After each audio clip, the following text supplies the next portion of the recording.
Okay, I call to order the August 10th, 2026 Agriculture Advisory Committee meeting at 6 p.m. today, August 10th. We will begin with the roll call. James O'Q, Natalie Stair, present. John Bars, Here. Vice Chair Peter Markey, Here. Ryan Casey, Cole Mazaragios Anastasio, and Cole let us know he wasn't able to make it. Crystal Shea. Here. Daniel Theobald. Marilyn Johnson. Here. San Mateo County Ag Commissioner Corin Whittle. Farm Bureau Exec Director Jess Brown. And Jess let us know he wasn't able to attend this evening. U.S. Co-op Extension Rep Andrew Miller. San Mateo County Planning Liaison Robbie Neilhurst. Here. Okay, and for the record, Ryan Casey is present. We'll move on to public comment. This item is reserved for persons for items on consent agenda and to allow the public to address the committee on any matter not on the agenda. If your subject is not on the agenda, the chair will recognize you at this time. Please be advised that the podium is there. Please step to the podium, raise your hand. You'll be called to come to the podium.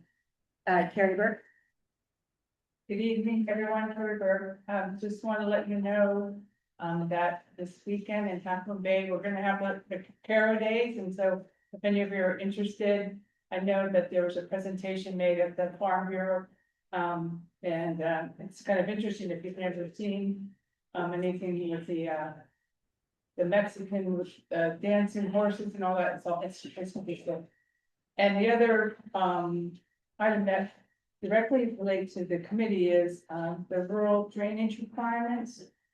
There have been some changes with the planning department and the been trying to work with them on many rural projects and just let you know they're more more stringent now, and you might want to have a presentation. I'm working with on several projects, and it's kind of hard for the engineers to figure out how to capture drainage off of existing roads and treat it on our typical rural property when some of the standards are more of an urban environment. So I thought that might bring it to your attention that might be something, because it's probably going to come up on some projects that come before you. Thank you very much. Thank you. Anyone else, a public member for a comment that is not on the agenda? Please note that the committee cannot discuss or act on any item not on the agenda. No more public comment. Is there any public comments online? Thank you, Madam Chair. There are no virtual hands raised on Zoom. Thank you.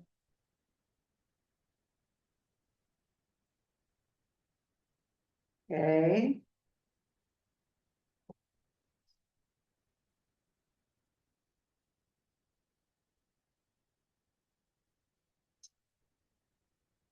We will now close public comment for items on consent agenda and items not on the agenda. Is there a motion to set the agenda and approve consent agenda, which includes item 1, minutes from February 10th, 2025, March 10th, 2025, and July 13th, 2026?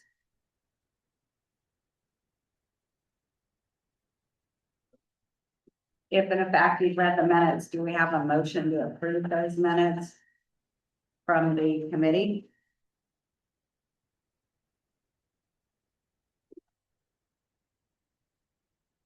Okay, I move that we approve, except for I do have to abstain from the last meeting, July 13th. I wasn't present. The other two I've read, and I move to approve. Do we have a second? Can I make a comment about July 13th? Yes. I I would be fine to approve the February and March, but in July, I see a lot of inaudible. And so that would be my hesitation for approving the minutes. Because we're approving something that we're not quite sure what was said. So Okay, that's just my comment. okay, so do you want to abstain from, or do you want to not approve for the July 13th? I'd like to not approve the July 13th. Okay, so we're gonna separate that. We have, do we have a motion for February and March to approve the minutes? Well, I think you made a motion and I will second that. I did, thank you, John. So wait, John Barr, second for the record. For July 13th, we have, a motion. I'm abstaining, a motion to disapprove. Do we have any other motions on the table? Wait, Or are you do- gonna vote? Yeah. Do we vote on those two motions? You have two motions on the table. Well, we have one that's just, I said I abstained, it wasn't a motion, but then we have a motion to disapprove. That's not a motion, that's just a vote, isn't it? Well, we do have to move before we vote, right? So do we, do I continue to ask for a motion to approve, or do we take Crystal's as a motion? Thank you, Robbie. Was you're not approving the minutes, or are you just abstaining from that? I would be fine to approve, my understanding is they're all clumped into one, so if I'm approving, I have to approve all three. But nobody was seconding, and so I brought up that I would be fine to approve February and March, but not July. So that's what she's asking is, do we separate them at this point and do two votes? Okay. Or? Brian, are you online? Because we have a motion and a second for February and March. Let's get Brian. Yeah, and I wasn't in July either, so. I wasn't at February's, but So we might as well do it separately because they're different, That's what gets hard, it's. Yeah, we have Brian online. I think he's, Okay. Can you answer that for us, Brian? Certainly. Good evening, everyone. I didn't catch. So what is the motion on the table? Was it to approve all 3 minutes? And there was a second of that? There was a motion to approve all three except by abstain for July. So yeah, so the abstention is just relevant to the voting piece. The motion can be, if the motion is for all 3 and there is a second to approve all 3, then I would just call the vote on that motion and see where things stand. Okay, but we do But have we- an effect, hold on, Crystal, go ahead and explain. Well, this. so this is where it gets hard, because like Marilyn just said, she wasn't at February, and she now was not at July. You were not at July, so how can we clump and get an accurate? Well, he's saying Is abstain. there somebody during that, the that vote. the July, all 3 of them that could second this? Oh. And so we could just move on? yeah. I wasn't there on July, but how are we going to differentiate? because we have a Abstain motion, if a you second. want. Nay. Then you nay and we do a All count. 3? And all 3, Brian? Yeah. I will- Okay. Yeah, You're voting nay, you're voting no. Sorry. One- That is a good point. If you have people that need to abstain from each month, then I would just take a vote on each month to make sure that people can abstain when they need to. Okay, that's definitely helpful. It's a way to be done on how. So, okay, so we do have so let's start over. Do we have a motion to approve the February 10th, 2025 meeting? I make a Minutes. motion to approve the minutes for February 10, 2025. Okay, that was moved by Crystal Shea. Do we have a second? I will second. Okay, James Oku seconded, and for the record, James Oku is present.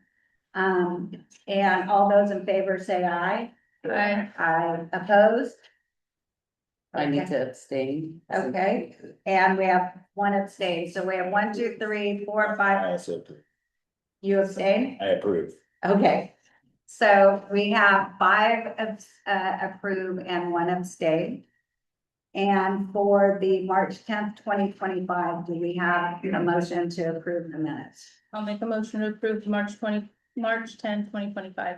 Okay, Crystal Shea moves to approve the March 10th, 2025 minutes. Do we have a second? I'll second.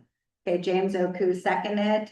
All those in favor say aye. Aye. I Those opposed? Those abstaining? Okay, passed unanimously.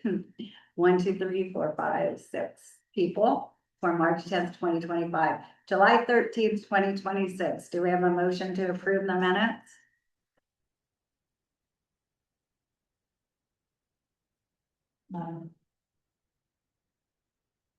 I'll make the motion to pass them. You move to approve the minutes for Yeah. July 13th? Yes? Yes. Yes, okay, thanks. So James Oku moves to approve the minutes for July 13th, 2026. Do we have a second? I'll make a motion for a second. Okay, Peter Markey moves to second it. Okay, all those in favor say aye. Okay, can we do a hand raise? Those in favor, hand raise? Okay, 2, those opposed? 2, and those abstained? Okay, 3. Okay, so we have 2 move to approve, 2 to not approve, and 3 abstain. Did not pass. We Did not pass. Thank you. should be rewritten for next meeting. So, Can I get some clarification on, how we're supposed to do the minutes if you can't hear the minutes? Because our audio was so bad from, last meeting that was, what does the committee want to see then if these minutes are, which are accurate, they just can't reflect, because the audio was so bad. Yeah. Is it a recording that you use, or do you go Yes. off of, well, would you be able to go off of the video? That's what I did. That's how I did the minutes. So you're not gonna get better audio, transcription. Well, we need to, maybe there's another, is there a different type of equipment that we could use? Like Yeah, a- so right now you see that little thing right there, that's a mic, that's an extender. Okay, We've, because of the audio issues, we picked that up, okay, so so it should be That being- better. Yeah. it's good for the Yeah. future, Yeah, but, alright, yeah, so So, is there a way to redo a vote knowing this additional information? so in other words, are you saying that it's difficult for you to rewrite the minutes because it was not on? Is that correct? Yeah. Correct. Okay, so, does anybody have a motion on what they would like to see happen to rectify this as opposed to him trying to write the minutes at a?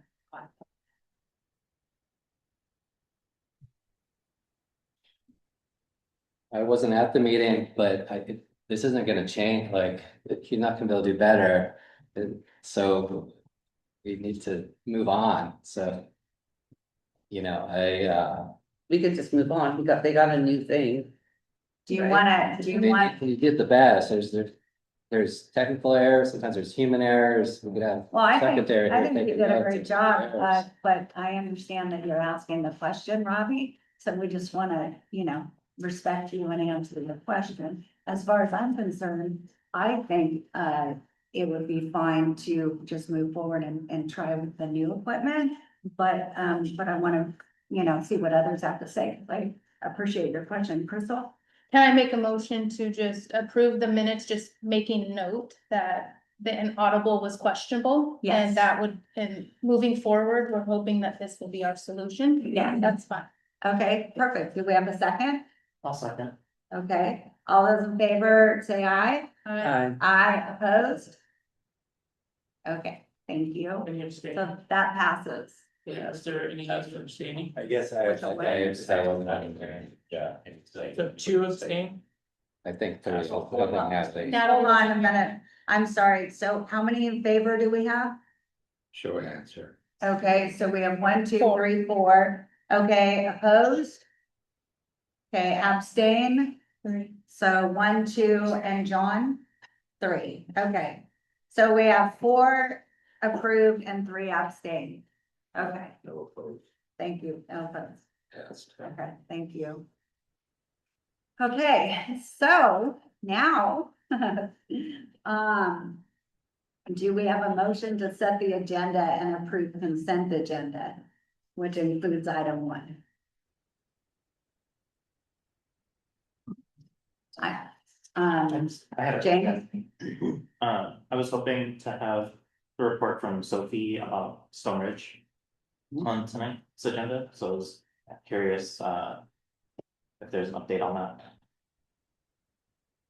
We No. don't have an update on the agenda for tonight. We'll try and do that next month.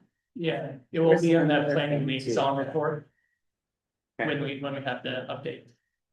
Storage, you said. We're looking into it though.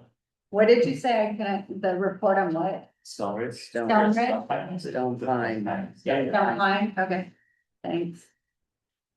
With that being said, I'll make a motion to approve the agenda, or to set the agenda for tonight. Okay, do we have a second? I'll second. Okay.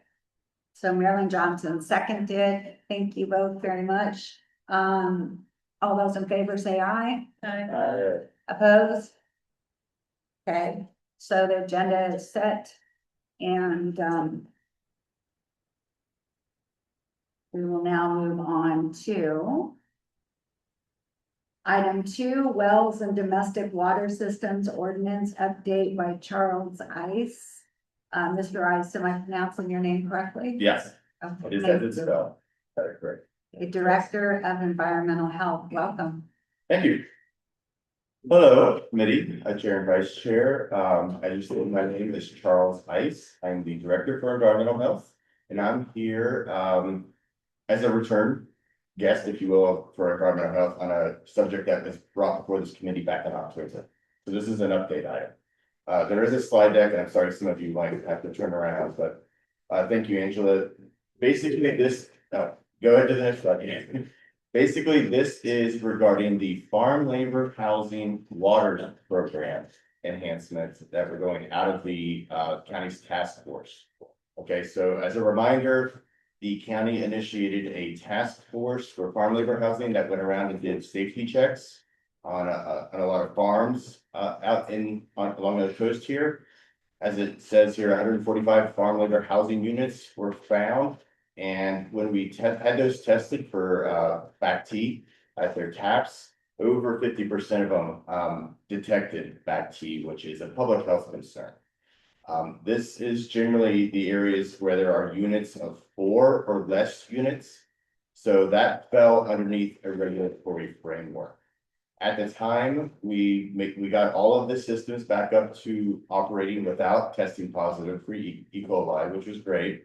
And we also had some that had to do improvements on their wastewater systems. So now moving forward, Angela, the next slide. Thank you. We are looking to implement what's called the Farm Labor Housing Water Systems program. Again, this is for farm labor only housing in which there are between 1 and 4 units for what are called service connections. Okay, if you're above that, you were already regulated by either environmental health or the Division of Drinking Water. Okay, so this is capturing the smaller number here that was found to have an exceedance of the BACT samples during collections. The improvements that we've made from the original proposal that came before you in October are in red. Initially, we were going to mirror the regulatory framework of what we call our small water systems, which are those 5 units or more programs that we oversee at the county. And that would have required an inspection every 3 years. And 1 BACT sample collected by the farms, the employer, if you will, submit with the results submitted to environmental health. What we heard was that the cost of this, based on that amount of work, was too costly. So we've changed it. That's what we're bringing back to you now as a change. So instead of every 3 years, it's going to be every 5 years. Okay, so that spreads out our cost over 5 years instead of 3 years for our visit to these facilities. But in order to make sure we're still ensuring public health protection, we're increasing the requirement for the BACT sample to quarterly from annual. And again, that's just the analytical results submitted to us. The public health lab, currently that costs $42 to submit a sample to get those results for the employer. Okay, so there is a trade-off. Thank you very much, Angela. So this did reduce the fee. It was $2,296 in today's dollars. That goes down to $1,705 annually. What it does, but the other thing we've heard from this committee and the other groups we've gone out to is they didn't want this program to be implemented right away, just cold start right off the bat. And so what we've negotiated with the county executive office or county manager's office is this first fiscal year, which just started here July 1st through June 30th. It's a 100% subsidy. So if we get you into the program, you will not pay that $1,705 this year. Okay, so that's kind of the incentive. The roadmap, I'll say, is we're looking to take this to the Board of Supervisors in roughly October. And then if it passes in January, we hope to get our applications out for you all to fill out and submit to us. And the numbers on the right show how many are in this program. I'll go over that as well, but it's not a lot. It's about 32, I believe, last time I counted that up. And again, if we can get your application submitted and get you enrolled before June 30th, that annual permit will be free for that first year. In years 2 and 3, it's a 50% subsidy. Okay, so and then in year 4, it's a 25% subsidy. And then that leaves fiscal year 30 through 31 is when the full fee would come into effect. I do have a note there at the top that environmental health fees do change every January 1st to deal with inflation mostly. So 1706 is the base amount for this year. Every January that will go up. Oh, sorry, Angela, I need to stay on that page just a second. Thank you. That base amount will go up, but the percentage reductions are there. Okay, so 100% reduction this fiscal year, 50% the next 2 years, 25% the 4th year. Okay, and there's that $42 for public health. And again, on the right side of this slide, it just shows the number of facilities that this program will now capture. Again, that's 32 facilities, and most of them have either 1 or 2 units on them. Okay. Oh, you want to wait? Are you in? Okay, well, I can take questions. If it's about this slide, I'll stay right. Is the fee for all of the units or per unit? All the units, Okay. per site. Okay. You're not per unit. Yeah, All right. I'm sure. Are there, so this is just for farm labor housing. Exactly. Is there? It bugs me that it's just farm labor housing. Are there other types of housing that are in similar situations where other people are having small houses and ADUs and stuff like that in their houses that are not going to be subject to these rules and regulations? That is correct. Yeah, I mean, this is modeled after apartments and how we regulate those, which is you have to have over 4 units as well. So as you know, most water systems are down the coast are based on wells, unless you're into a system, right? And the well is tested when it's initially put in. And then there's a water conveyance system that's used to get it to the individual units, or it could be 1 unit as well. But it's tested initially, it's not tested afterwards.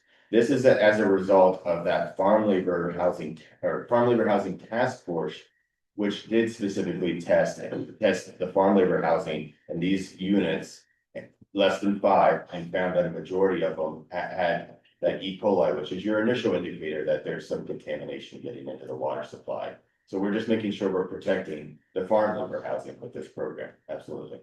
Is there any push to have it go for its other type of housing, additional housing for other people as well? There's not been a push for that. Yeah. Yeah. And there's nothing in place for units under 5 that are not farm labor housing, even under 5, as this is. Correct. Only the initial testing when the water source is initially established. And this is an annual fee, not like a fee for the once every 5 years where you do the inspection. That's correct. And there's no, it's like with one unit, you're still paying 1,700. 4 units, you're paying 1,700. Yeah, and because it's majorly based on the visit, which takes the time and do the inspections, but then it's also receiving the analytical results and having any communications back and forth. It's considered efficient to do them as groups. Above this, say in the housing program, we group them between 4 and 25 units at the same fee, and then it goes up in increments, but it's best to batch in those kind of situations. Right. But you could see how for someone who just has one unit, it seems like a punishment, right? I hope it's not, I hope they're not to use that term, but I totally understand your perspective, absolutely. I get it. Yeah. How will the reports be reported? Are we submitting quarterly? Are we submitting annually the 4 tests throughout the year? A suggestion would be that we could do that annually, submit the 4 tests, just to minimize the amount of headaches that we have to be dealing with throughout the year. Okay. I also was gonna ask if a number of us, if we have from these, we're getting inspected annually by the county on that annual inspection for the housing units itself.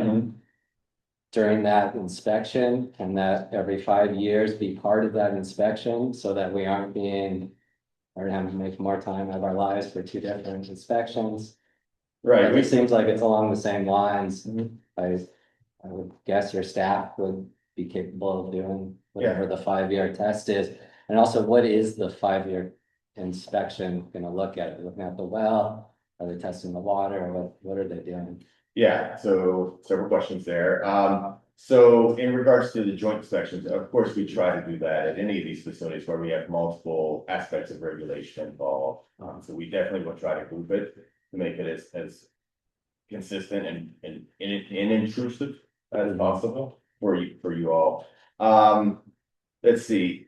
Your other questions were, let's see. Well, I was wondering about it sounds like a headache every 3 months, staff. Oh, just Taking the test is one thing. Yeah. A lot of us are already doing those tests frequently, but just submitting. So submitting them by email. Yeah, it's another Okay, headache amongst a lot of other headaches we're all dealing with. Sure. So if those can be consolidated into like a 1-year report that has those 4 tests. Yeah. That would be.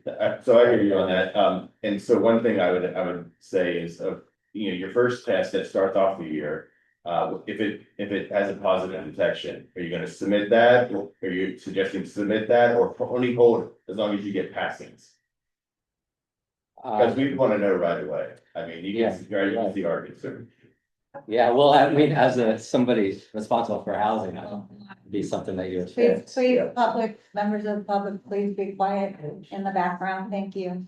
Go ahead, sir. But prior to this, you weren't gonna be expecting quarterly tests. You were okay with annual tests. Yeah, because we were coming out of. So if you're okay with an annual test. At 3 years in increments. Now we've. 3 years, and now you're expecting us to submit something quarterly. Yeah, that's the trade-off. That was more of a burden on the farmers. Oh, I agree, yeah. What we heard last time was the fees. You brought the fees down, so that's more of a burden on the farmers. Yeah, it's a balance. Absolutely. Yeah. How will the tests be submitted? Do they Electronically, just the results are, the results. but they would have to drive them to the public health lab? That's one in option. Mateo? That's one option. They can take them to any accredited lab in the state of California.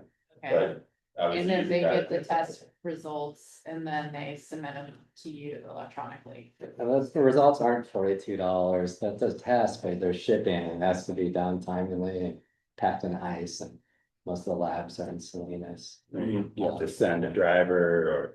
And are you expecting a test per unit or 1 test per water system? I believe it's per water system because it's assumed, they're all part of the same water system. Okay. Because it's like if you start adding up the $42, then your $600 of savings starts to look like pretty minimal. Yeah, I'd rather go back to the old one. I don't think you made this program better with that change. Okay.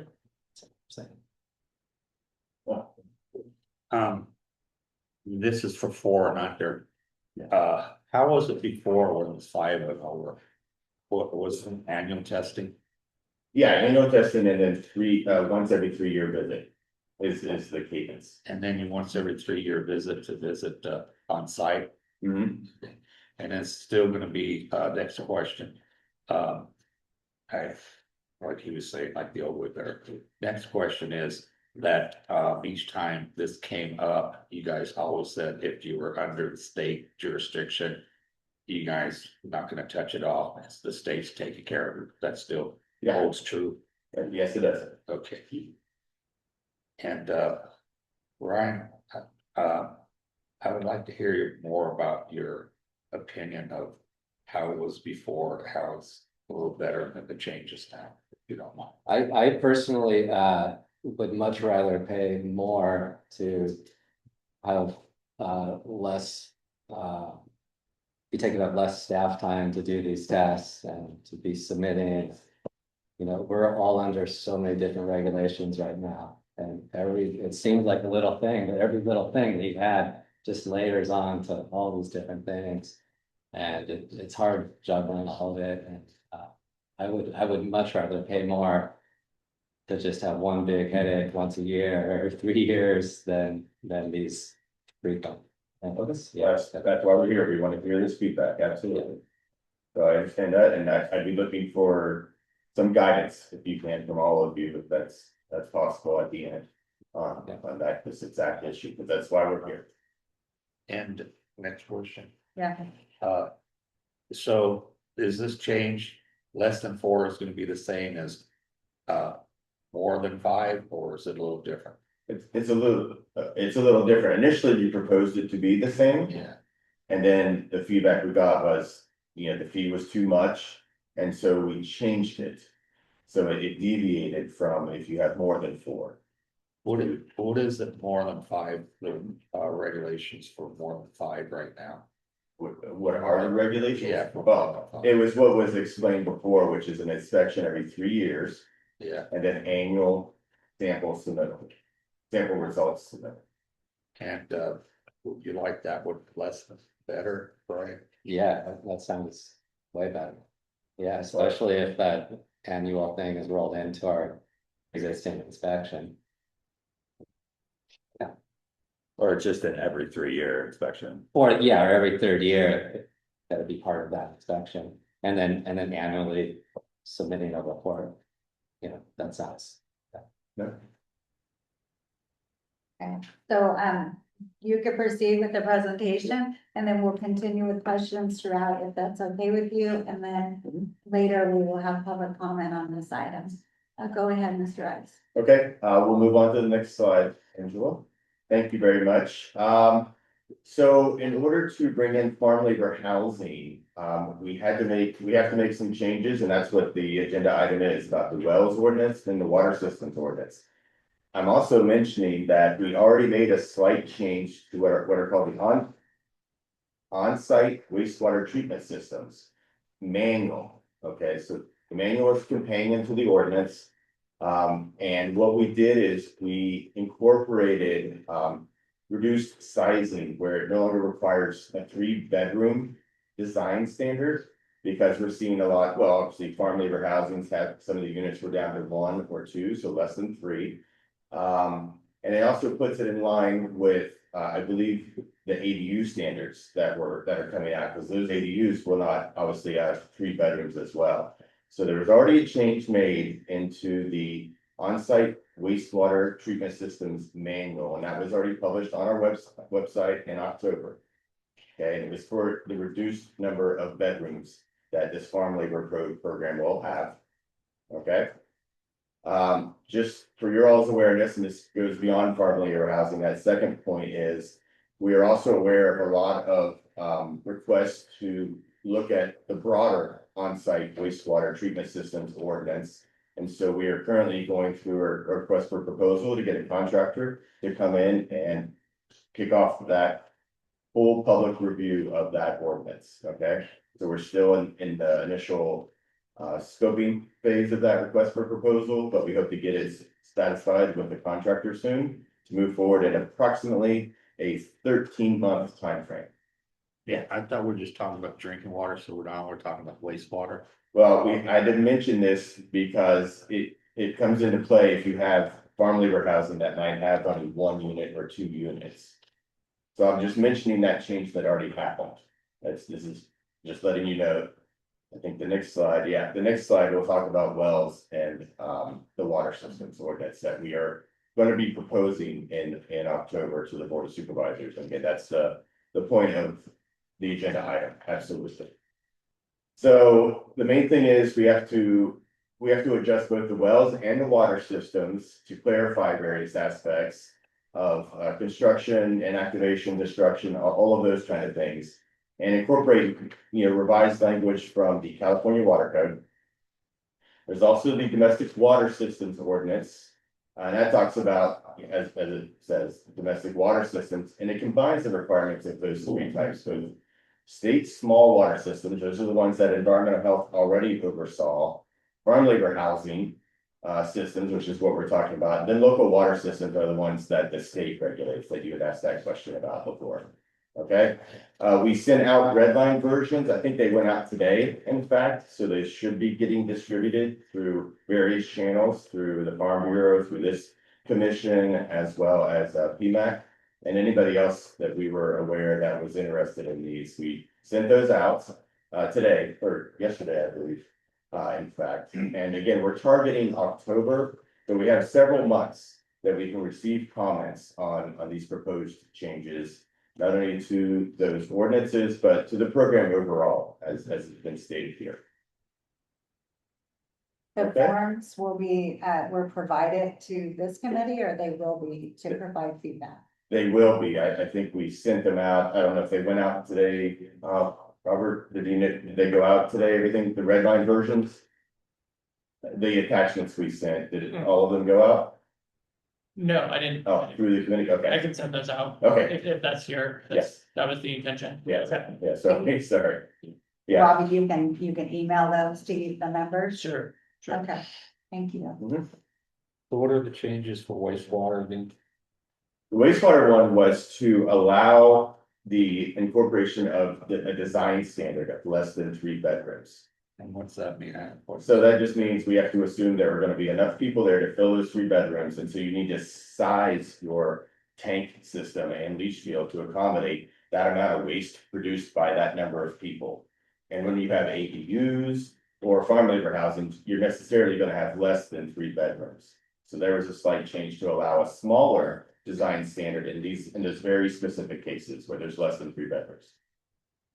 So previously, whether you had 1 bedroom or 2 bedrooms, your septic had to be designed for a 3-bedroom house. And now you're going to allow Yeah, for less one or two. unappropriately sized. Yeah, whatever's submitted. Yeah, this doesn't affect the ones that are already in. Right, we just don't change. Or the ones that are already in the ground? Yeah. Well, no, not unless there's the owner chooses to do an upgrade and wishes to downsize, if you will, to an appropriate number of bedrooms. I just wanna make sure I understand correctly, just to go back to what we talked about in the beginning. This applies to farm labor housing units 1 to 4, but other types of units, like in low income housing, 1 to 4 units, they're not made to adhere to these testing, That's correct. even if they're the same units. This, what do you mean? Does- same units? They're the same amount of units, 1 Yeah. to 4, same kind of, That is correct. structure. That is correct. Is there any concern amongst, this will deter farmers from creating and maintaining, farm labor housing units? Whereas they can just put it into low to moderate income and, then, not have to do all this testing? Yeah. Well, we hope And not then they will because, lose farm labor housing? well, we hope not because when farm labor housing is indicated as what's gonna be the use of a property for development, there's usually discounted fees, at least for environmental There's health. discounted fees for, low income housing too. Not environmental health fees, I think, Okay, is well, what I'm talking about, I'm sorry. And I think when the fees, like we talked about fees adding up, I think there's a concern it's gonna deter farmers from putting structures into low income housing at a time when in fact everyone says we need it. So I think that's a concern to think about. Yeah. If it's a structure and the structures are the same rules should apply. I definitely agree with that sentiment. Kind of irks me that it's just targeted towards farm worker housing. But the other question I had was, what does it take to apply to get into this program? What are you looking for? It'll be an application that will simply describe what your water source, yeah, I'll rough it out. Your water source, how many units you have. I think that'll be the basics of what will be asked. You've done historical testing, I think, when your water system went in, you should know about that, from a well installation perspective. So the other thing that'll be looked at is, I will say, in terms of the sampling, are there any other known contaminants in the general vicinity that should be tested for? That might be a concern that we would look at in terms of knowledge, institutional knowledge of what's already in the area. Yeah.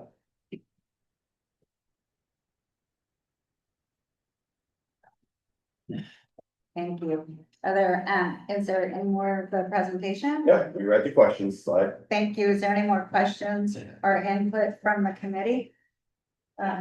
Yeah, I just got one. John? CSA 11's not open for everybody to hook up to it for some reason. And just a quick comment that, and then they went through the process so they could hook up the Escadar High School. And it just seems like farms should have took a equal opportunity to hook up to serve farms with municipal water, but they were not able to. Instead, what the school was, just a comment.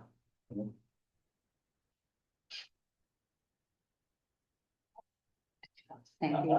Yeah, I guess I would just be kind of echoing the sentiment shared by Natalie and James would, though I appreciate and think that it was a necessary action to take to protect our farm worker community, to inspect some of these units that were riding underneath the radar. I think it is an unfair assumption that every landowner who has an ADU has water that always has no E. coli in it, and it would be nice to feel as though the standards of trying to protect renters was being applied to everyone rather than just to those who are providing housing for farm workers. Yeah. All right, I totally hear that. I will mention, if we go down to 1, then that means every home with just a single well will then be in a program. It's not about just renters at that point, right? Yeah, we don't want to do that to everyone. Is there any studies on E. coli or other contaminants in other structures besides farm labor structures that have been done? Studies, you mean in San Mateo County? Correct. Oh, okay, not that I'm aware of. Yeah.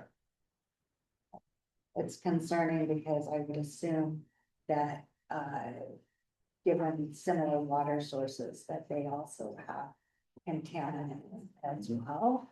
And going with what he said is that it just really needs to, I think it's important to be equal across the board for everyone. When you think about these farms and what we're trying to do, help people. Mary? I'd just like to make a comment. It seems that the farmers are being, for lack of a better word, punished for, all of them are being punished for maybe one whose water didn't pass, or had contaminants in it. I don't think it's fair to the ones who have been playing according to the rules and doing everything accordingly to keep their farm workers safe and healthy. So it's a lot of money for the farmers to come up with. Or somebody else's, they've been doing it great all along and somebody else did it, but now they have to pay the price for somebody else's mistake. Mhm. So. Just a comment Oh, Colleen, you don't. that you can, if you have something to say, I Well, can hear. The only thing I'll say is, again, the testing that was done during the county's task force, it was 55% of the units had positive detections of the E. coli. 55 units. Percent of the Oh. units of the sites tested. So majority, over half had a positive detection. That's really our, public health concern. We see that that's why. We're looking at. That's why. So my question is about that specifically though.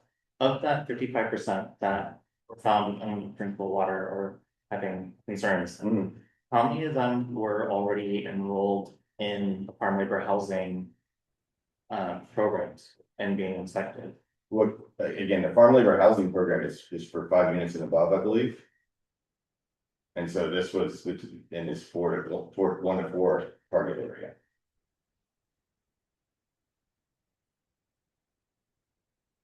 So all, yeah, cause it's like, I know that they didn't just go to the under 4, they inspected Right. everything. Oh, you're talking, I'm sorry, I thought you were saying our inspection. No. Environmental, it's I'm all the talking task force. of the entire task force, so Okay. you're saying, I'm assuming 55% is the whole task force findings. I believe so, yeah. So I'm interested in, of that 55%, how many of them were following county procedures for farm labor housing? And how, if all 55% were just rogue on their own, doing their own thing, already breaking all the rules? Okay, yeah, I don't have that answer.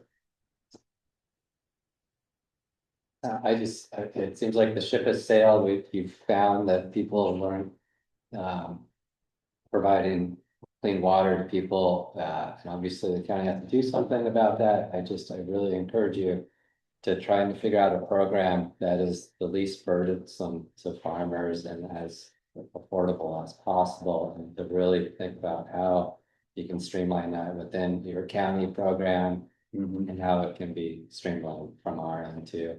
To just try and keep that cost as low as it can be and keep the burden of the testing and inspections as low as possible. Okay, any other questions or comments from the committee? Well, what is the Peter? fee for 5 or more? I don't have it in front of me, but I can look that up, I can send it out to. Because I want to compare it to the less of 4, less than 5, I would like to do a comparable. And if it's not that much of a difference, if a farmer would have the choice to say to add less than 5, say I'd rather do the 5 or more, at least it's once a year than once every 3 months. Oh, the sample collection. Right. Once a year and then the inspection every 3 years. Yeah. You have a choice, what you're saying. Yeah, if there's, I like to do a comparable because it might make sense for some, if there's a possibility of choosing a choice. Is that something that you could do and send to the liaison to provide to the committee possibly? The cost comparison?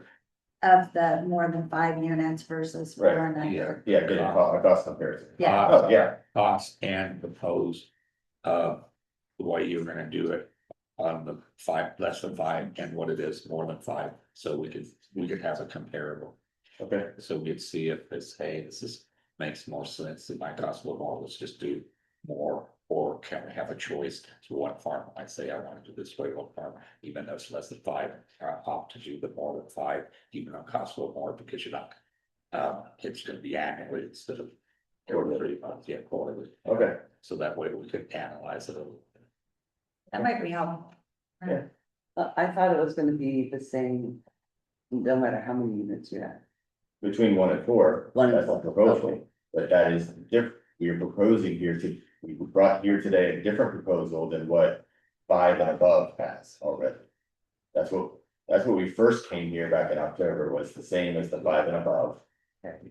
We heard feedback, and so we changed it, so making it different.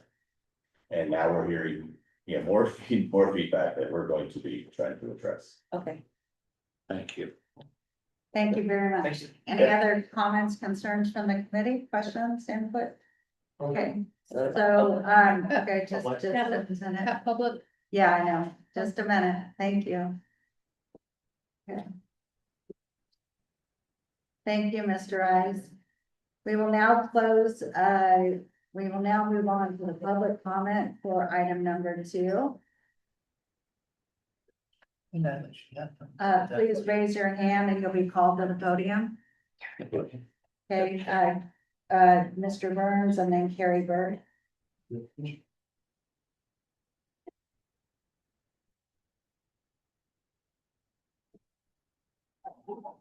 I have just a question, out of the people that the task force found. How many of these wells have a 20-foot seal and how many have a 50-foot seal? Because I believe now you have to have a 50-foot seal, and now if they're coming forward to legalize, they have to have a 50-foot seal, correct? I believe this is public comment.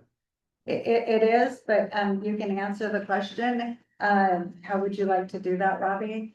Mr. Burns could ask the question, he could come to the podium to answer. Or let's do it that way. Is that okay? Sit if you want, since. If you prefer to sit, that's fine, as long as the mic can pick it up. Oh, I do not have the numbers that are being asked for. Is it true now that there are new applicants that have to have a 50-foot seal in order to have adequate water? That's correct. Okay, that's what I want to know. Thank you. Did you say new applicant, Yeah. PJ? Okay, Yeah, well, these people never had it, right, so they're now starting new, yes, they have to have. Right. 50-foot seal. I didn't hear you correctly, I just want to clarify for the record, thank you. Gary Burke? Good evening, and thanks to Charles and to Ed for being here and providing us information. And I would like to say that there's a clarification about affordable housing in the rural area requires a deed restriction, which a lot of landowners don't want to do. And so a use permit for farm labor housing is a lot more user friendly. Since that can be, you can opt out or not renew. So just please keep that in mind, that is a different animal, affordable housing. And also that it's not allowed on management act property to have affordable housing. So that's why it's not always as good for rural properties. And for our farm workers, where they live and work on a property, it's different than being a renter because they don't always have the option to leave. And so that's why, in listening, it's that the health department does have an obligation to kind of go above in these situations to ensure safe water. I do support the changes to the on-site water treatment systems because they are smaller systems, and this is a good change I think will benefit applicants. But regarding these inspections, will they be actually inspecting the whole system? How much storage? I mean, so that's what I wasn't clear about on this actual site inspections when they do them on this area from 1 to 4. And also to explore whether they could do a county circuit rider, so you could opt into having the county have a service to actually have a person go and do these tests, at the appropriate time, pay the fee. So that could be an option that would take the burden off the farmer, and yet they would be compliant. Because that, I know that they do that for other properties, and so that's just something to consider. Thank you. Thank you. Did you want to respond, Mr. Ice, to the question? Great comments, we'll take them into account. In terms of the actual inspection, we envision it being the same as the inspections for the units 5 and above when we come on site. So it would still look at all the water source, the water system, and various aspects of the water use at the facility. So it shouldn't be a change in what we're already doing for those inspections at 5 units and above. All right, thank you, Carrie. Bridget Burns, Bridget Jett, I'm sorry. Okay. That's 1 year, sorry. Thank you, Chair, and I just had a couple questions.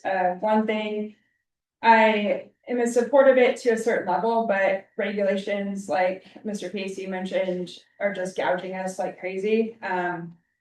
I, for one, have a system that has to be taken care of monthly, so I have monthly back to samples that I have to drive everywhere to take care of, along with many others and hundreds and actually up to thousands of dollars for the year that come to this, so.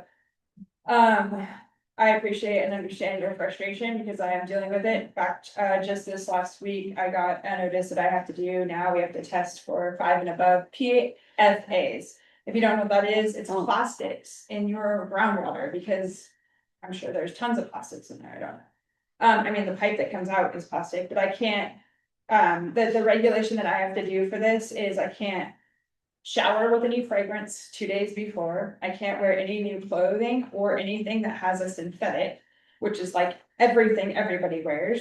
They sent me a bottle of special soap, special gloves, and I have to do a whole entire chemistry project just in order to get it to mix it, do whatever, and then take it to the lab. It's insane. So my suggestion is that the farming community, and I'd like to be an advocate of it, but come up with a committee that can start advocating to the state of California, not just our local legislation, but have our local legislation help us, because all it is regulation and money, and that's all we get every single day. It's infuriating, frustrating, and I think that we need to come together and I've been to the state senator, I've been to, in the last 10 years, just trying to fight because we had a great ag well that we wanted to convert to domestic, and because it wasn't a 50-foot annular seal, they denied us. I talked to Rich Gordon at the time, I went to several different other agencies, and they just said, yep, this is how it is, because they treat the coastside the same as the city of San Jose, the state of California, and everywhere else. So if we can get some avocation, I think we need to fight that. That's one piece. The other piece is, because we're faced with this, I had a couple of questions, which was, if you are gonna sample back to what type of sampling needs to be very clear, total color 18, present absence, what are you doing? Is it from the well? Which I think you mentioned it was gonna be from the well. Currently, like in our system, we test it from the end of the line. And then if something does get hit, then you have to kind of work your way back. So I just think that having clarification in that, also having clarification if it's an existing well and now it's 1 through 4, you're becoming a public system no matter what, and it should have a 50-foot annular scale. Unless you want to make the change for all of us to then have that flexibility, it needs to be the same rules for everyone. And then, like I said, just consistency, I think that's the biggest thing is what I'm for, and like I said, I think we need to come together and fight back a little bit, so thank you very much. Thank you. Through the chair. Yes. I just want to say, correct something I said earlier about public comment. If the public raises a question that the committee members feel like they want answered, then they should ask the presenter to answer the question. Otherwise, there's no need for the presenter to answer the question. Okay. Doesn't that defeat the whole? How would we know? Isn't that why? How can we? I think that it was, I think it was good personally to have the presenter answer the question. But I understand what you're saying, that was what you're saying. James. I have a question for Bridget. What regulations making you test for plastics? I'm sorry, What regulations making you test for the plastics? state of California. Water, regional water. Mhm. And you have to do it now and to do it again in 5 months. By March 31st. Good. Any other comments from the public? Questions from the public? Thank you. We'll now close public comment. And are there any additional member questions or comment? Peter Markey? Yeah, we sent in writing to the board supervisor that we hear about a year ago, maybe more, that we would like to be hooked up to CSA 11 to and our properties adjacent to the wells of CSA 11. We offered, I think it was $80,000 if they could just get a pipeline to our property, and so we could go through municipal water. And this said to put a pipeline to a property costs too much. They have to go through the lawful process, have to do all this and that. But it seems to me when, they want to do something that that's in their mindset, like, put a millions of dollar pipeline to the high school, that can be done. But when here I was really close to their well, Jason, our property, for some reason it couldn't have been done. But if they wanted it, they probably could have, like they did, spend millions to the high school. And and there's a lot of the farms that the pipes real close to that they could hook up, but they can't. And it's just a shame that here we have a water system in Pescadero that we're being overseen. And but they found a way to do it for a different source that they want to. Just a comment. Mr. Rice, did you have any thing that you wanted to comment regarding that? No. No, okay, okay, that's something I hope maybe that you know, could be addressed, and perhaps we'll have you back in the future to discuss that. I think, But you know, I don't think I had any role in that, unfortunately. But I think we have to find who was able to request. yeah, hold on one minute. This matter is not agenda, this is a completely different topic. I'm so sorry, I can't hear you. Can you just hold 1 minute? I just want to finish my thought. Yeah, I think we do. Thank you for that very much. Okay, Ms. Minter, go ahead. I'm sorry. Yes, so what I'm saying is the matter that Mr. Markey raised is not agenda, so it's a completely different topic, as Mr. Rice said. That's not a project that environmental health oversaw. So if you know, this is something you'd like to request an update for a future director's report, that is something that can be provided.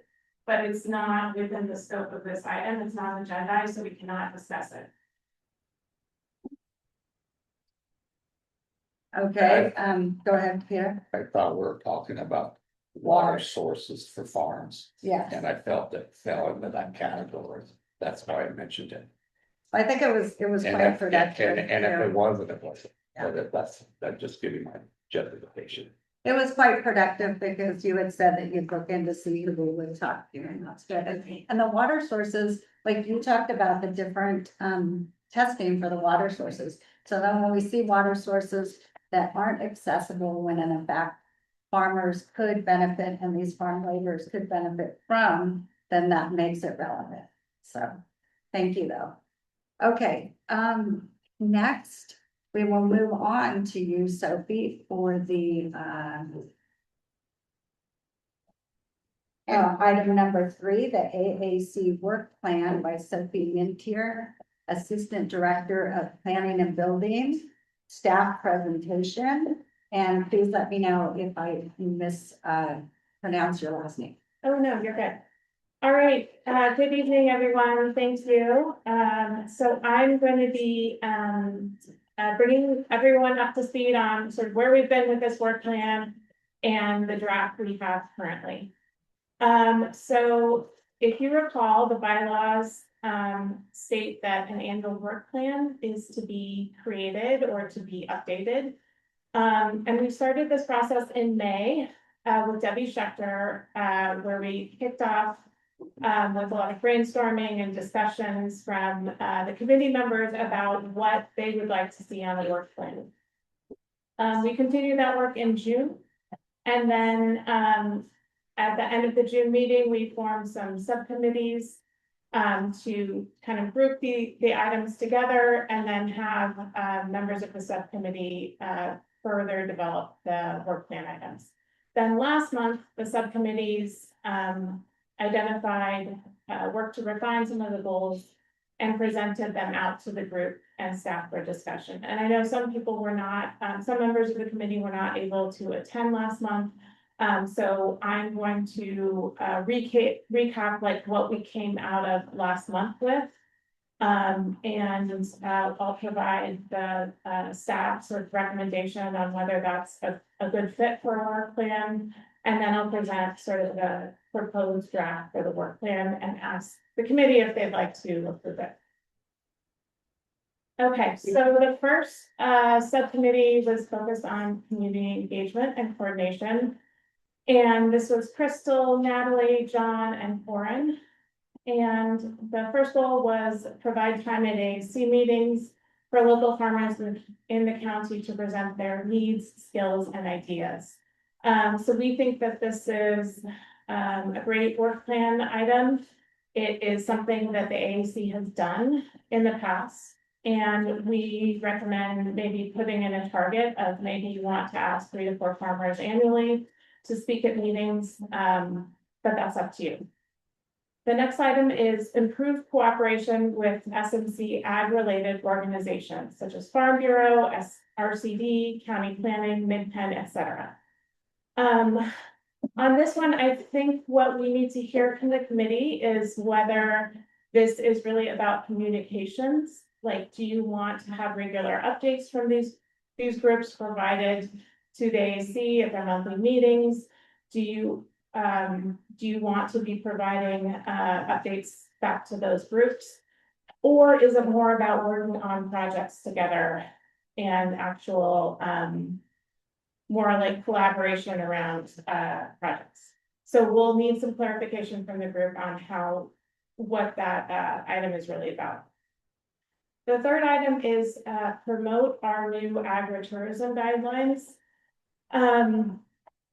Because the agritourism guidelines are still in the county's court and they still need to be finalized, we recommend just changing the language to read promote updated agritourism guidelines when ready. So it's just a slight change to note that the county still needs to do some work to get these to final, and then we would ask we would ask AAC members to be promoting these.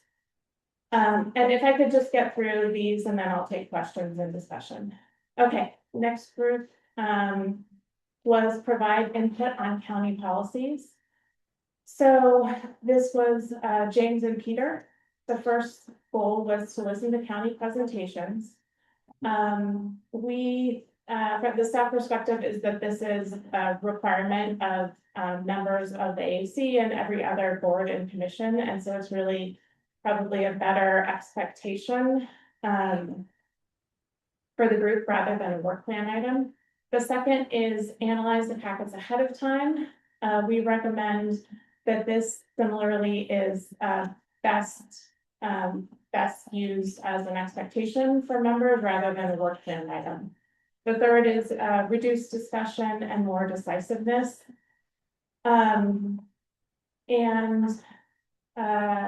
This was the same comment. I think increasing decisiveness, that is something that could be addressed through the management and through the running of meetings and things like that, but is not necessarily a great fit for a work plan goal.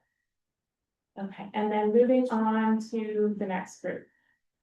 So this is policies, permitting, and regulation, and this subcommittee was Cole, Daniel, Ryan, and Marilyn. So first goal was one person in county planning and building who handles all ag permitting.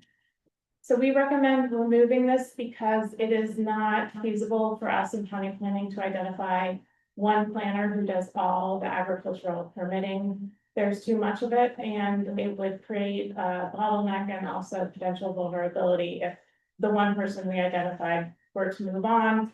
It creates a lot of drop projects and delays for the applicants. The second is allow multiple, at least 2 homesteads on ag properties.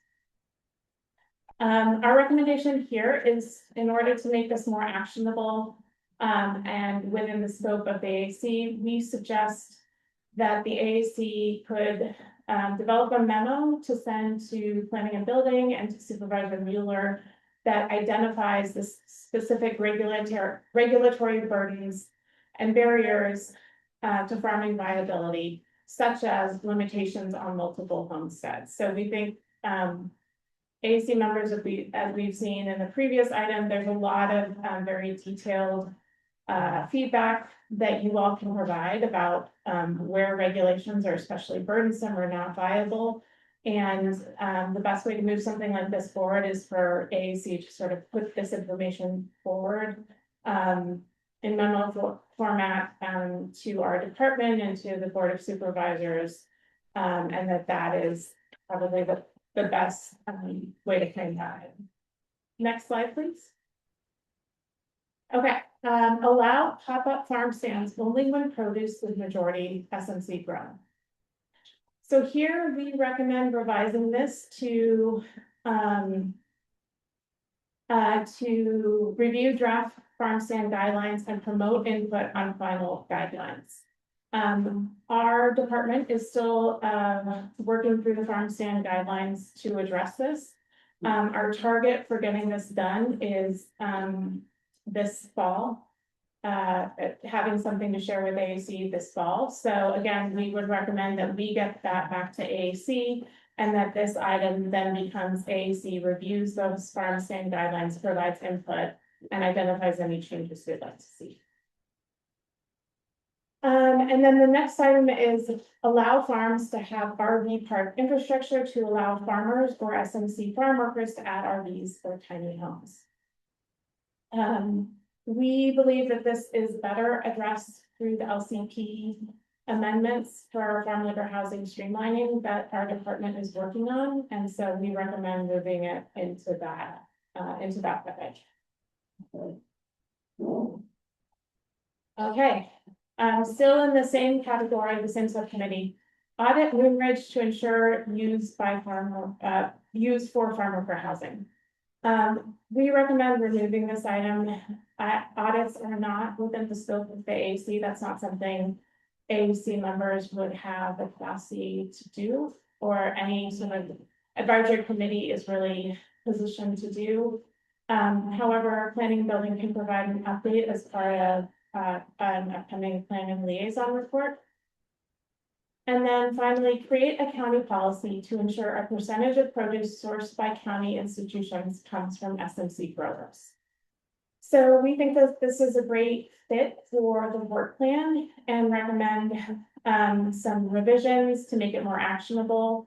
So our suggestion is give input into county sourcing practices for produce to ensure a large percentage of produce used in county run and funded institutions is from SMC growers. Okay, next slide. So that brings us, with those suggested changes from staff, that would bring us to 6 items on the work plan. So I'm just gonna go over these again very quickly, and then we'll turn to your questions and discussion. So the first, under community engagement and coordination, is provide time at AAC meetings for local farmers within our county to present their needs, skills, and ideas. The second, under the same category, is improve cooperation with SMC ag-related organizations, such as Farm Bureau, RCD, county planning, Mid-Penn, etc. And again, here, what I'll want to hear from you all is how do you want this framed? Is this more about communication between the groups, or is it more about actually working on projects together? Or something else? The next work plan item is under policies, permitting, and regulations. And this is promote updated agritourism guidelines, when ready. And then next slide. The next goal is identify specific regulatory barriers to farming viability, such as limitations on multiple homesteads. The next item, review draft farm stand guidelines and provide input on final guidelines. And finally, give input into county sourcing practices for produce to ensure a large percentage of produce used in county-run and funded institutions are from San Mateo County growers. All right, so I will pause there. I know that was a lot, so I'll take any questions or clarifications from the committee members. I have 2 questions. The first is going back to the agritourism stuff, because it's been so many years, and I would like some kind of like timeline. We have a timeline in there. Angela, can you put that presentation back up, please? Well, I don't know. I mean, when county might come back to us with something about. I have something in there. Okay. School. Previous slide, please. Okay, updated agritourism guidelines by Q1 2027. And so that's that when would be the- county will come back to. That would us. be the target for having the final agritourism guidelines where we say, okay, this is it. But that's before, or after it's come to us. It said in the third and fourth quarter of this year that you. That Oh, was, that was for farming. Oh. This is for, so our base, in terms of how far along these various products are. And, sort of sequencing that with the AAC's work, our thought is farm stand, guidelines are ready to come to the group in the back half of this year, so, fall. And, agritourism would be ready in, Q1 2027. So that's, Tony will be done to come back to us to talk about them again. Because the group has talked about them so extensively and put so much effort into them, it's our understanding of where they are is that the county needs to finalize them, and then they're ready to bring back to you, but it's not asking for further input, it's asking to help with them. My second question, or I guess it's more of a comment, is about the midpen audit. Because I know we've asked several times for that from the county to just have them audit midpen. And the responses we've gotten from that, from the county in general, not even within this committee. You mean has been- Moonridge? Huh? You mean Moonridge or? Yeah, sorry. That's good. Was that Half Moon Bay would have to do that audit.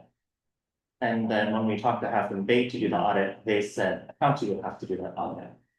And so that's been a major point of contention for the community, is that both county and the city both just point fingers at each other, and it wasn't been fun. Yeah, I would guess that that's because it's located in Half Moon Bay's jurisdiction, but of course the county has, through, County Department of Housing has overseen that project and have done that But project, that's so. not city limits, though. Moonridge, I don't believe Moonridge is in city limits. Okay, I am not sure what if it's helpful, I can certainly speak to others at the county and the Yeah. city and For us, that understand. action point might just be finding someone to figure out who's accountable for it. That's just been the pain point for us. Sophie, would it be possible, if you agree to go through, start from the beginning and go through each one with, questions and comments on each one? I think it just might help us to be able to. From these recommended, final. Yeah, unless people would rather from the beginning ones, but I think it just would It's up to help the committee. to formulate, to stay on track with it. I would suggest unless something's popping out, one of us wants to say something, that we don't take more time than necessary to go through item by item.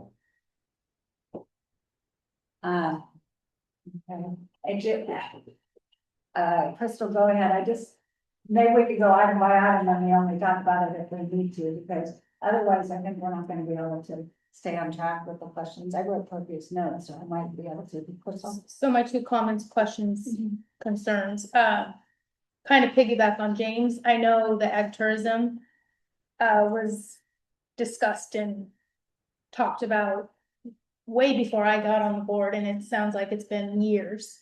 And so what the county is saying is you guys are finalizing it and then you're just gonna roll it out with not really bringing it back for any kind of comments or revisions or anything, right? Is that what I'm?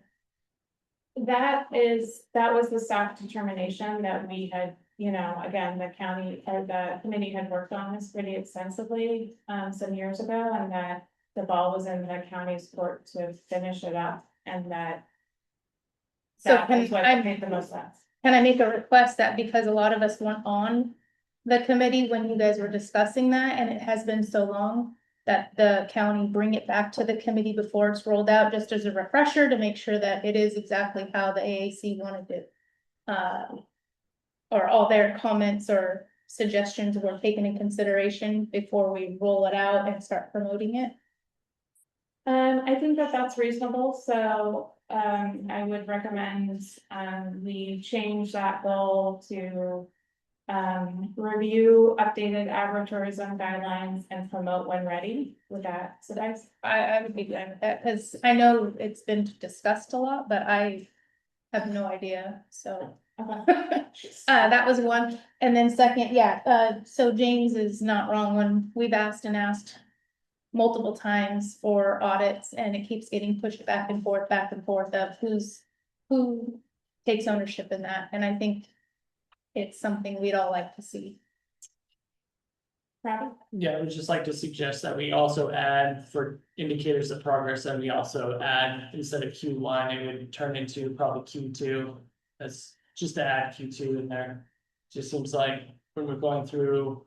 I think, It's gonna if take I'm longer. understanding Crystal, we would bring it back before we've done all the work to finalize it potentially, so I'm not sure if that date would change, but that's kind of the guideline, we're not, it's not set in stone. I mean, am I the only one who would wanna go over? No, I it at will. one I'm time totally before in it gets agreement. like That's completely rolled out what and was voted? discussed would occur Okay, when it was 'cause- given to the county. That's So what I I thought. think it's good to keep it, as it was, if that's okay. That makes sense, yeah. Okay. I think everyone's pretty much in agreement then. Okay, on the, audit, what I would suggest is,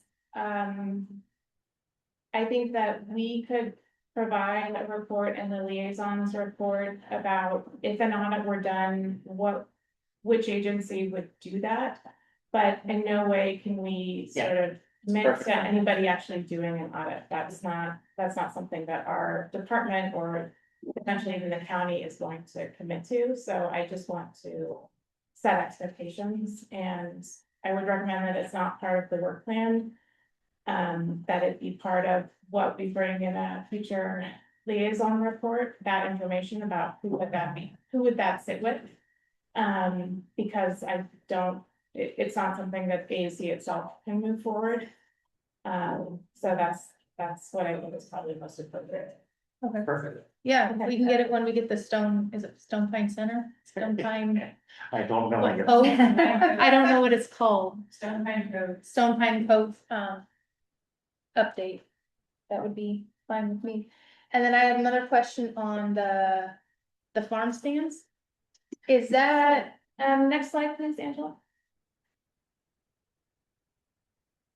so where it says review draft farm stand guidelines, is that in two different categories as the ones that are stationary, like Blue House, Marsh? Those are all stands. Are we talking pop-ups all throughout 92 Highway 1? Yeah, that's a good question. I don't know the answer to that. I was envisioning that this had to do with pop-ups, but someone on the committee probably. I just want to make sure that we're. A lot of work went into some guidelines and it covered both of those, but Okay. yeah. It's kind of all. Is it, I have a question, is that, did you all discuss the enforcement of some of the pop-ups? Was that part of it, with your committee or was that? I vaguely remember that. Yeah, I mean, it was a pretty comprehensive thing. Okay, because I think that should be, because it's, well, obviously, that's a huge issue, is the enforcement of those pop-ups. And I had one other thing I wanted to add to it is, along the idea of the farm stand guidelines, I think to go to the committee that Crystal and I are on I'd like to have some people that have currently or have had a long history of having produce stands. You know, like yourself, Ryan, and a couple other people, farmers in the public, and have them come and talk about their concerns and situations so that we can get as much feedback from the farmers, you know, as a group before. Some of that has been done during the building of the guidelines that have been submitted. When we did that before, yeah. Yeah. Okay.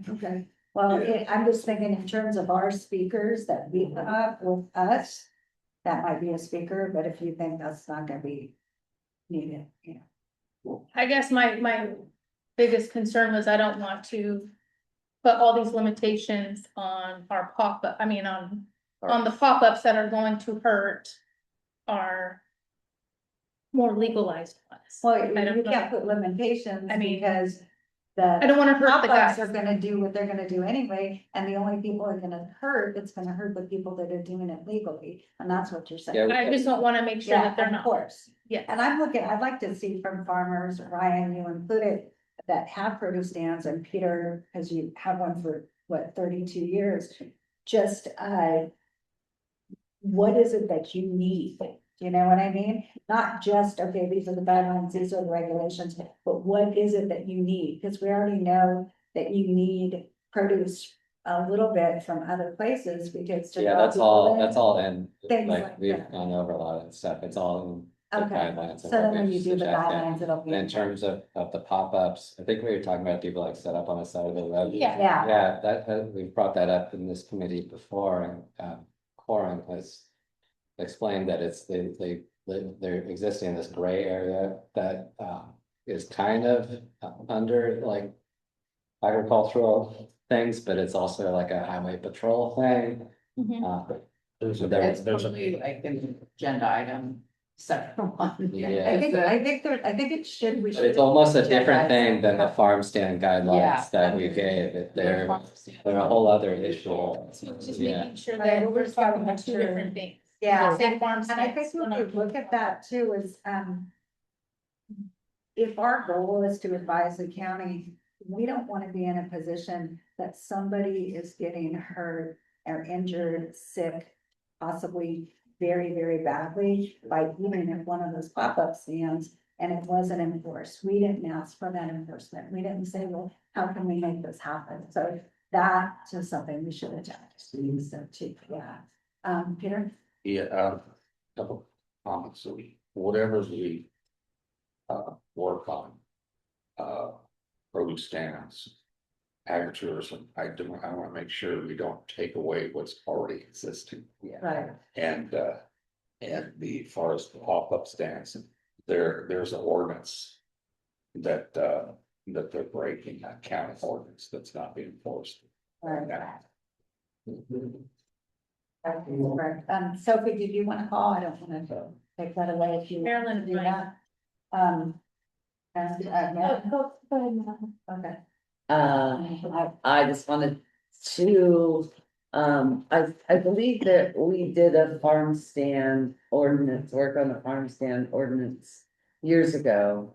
And are you revising that There's part? revised, and there's a subcommittee and. Yeah, and then the I'm whole on the committee subcommittee, went over but it. I wasn't- Recommendations went were over it. made, maybe, and I was gonna suggest maybe Robbie or you, Sophie, could help find the recommendations that we provided in those years past, and then maybe it isn't necessary or like in preparation for a discussion, if that could be shared with us somehow. Yeah, I think As a that's- review, because I've forgotten what all we recommended. We don't want to reinvent the wheel. I've not seen those recommendations, but, we will look for those, and hopefully what we provide to you is, okay, here was the draft, here were member comments, and here's an updated version, so that you have a chance to see, okay, what are the comments that were already provided that maybe have been Probably like around 6 years ago or something like that, because you were chair. I'm pretty sure. I mean, it was, who was the gal that was secretary? I think That's- Yeah, she was kind of She keeping. might reach out to her.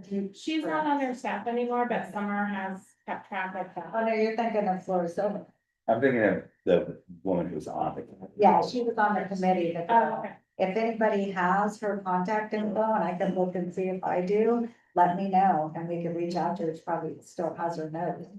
I think we just wait for the county to come back with this, it's been But if submitted, you- but also just for feedback you from the could county, find- so that happens when so much goes on, is.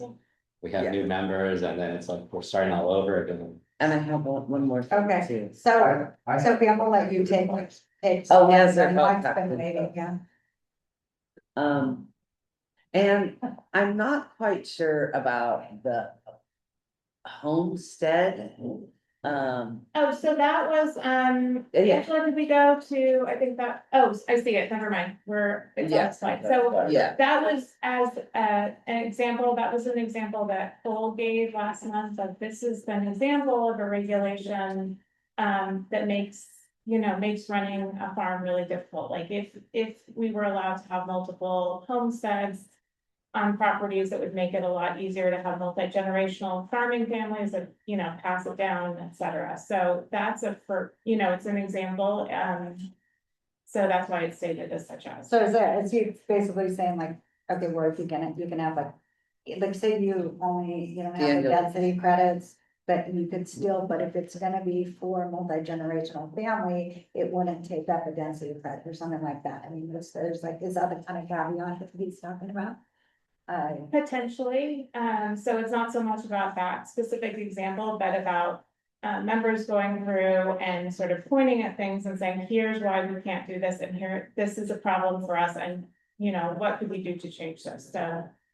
I think that's how it's envisioned. Okay.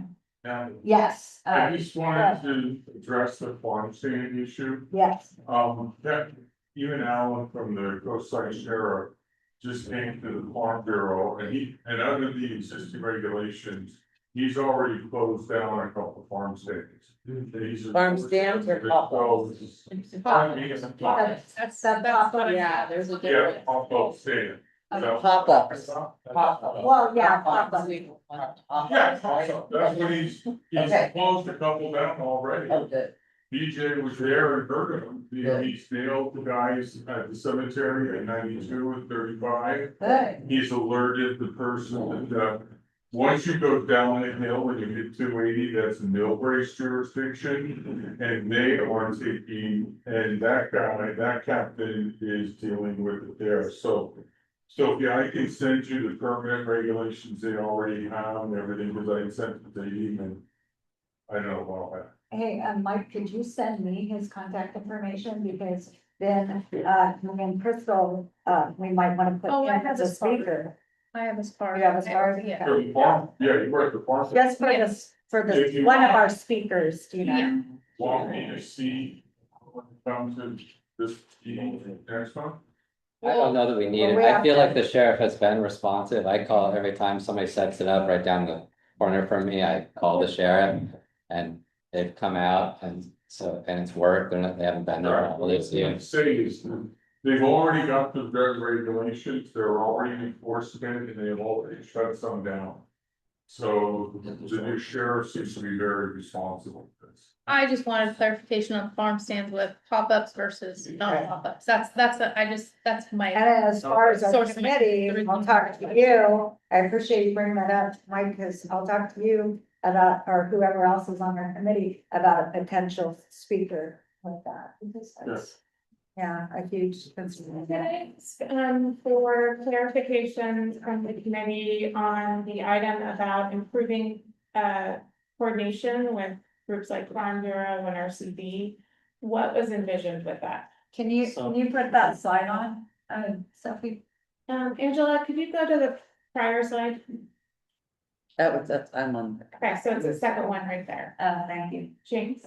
So I think part of the reason that came up was we were having a lot of people from the public come to us. Having issues with Mid-Penn and a lot of fear about them taking over the concern. And the water rights, and they were hoping that we could talk to Mid-Penn. And that we had been inviting Mid-Penn to come to our meetings to kind of open dialogue, pushing people, but they never came. No, correct, sorry.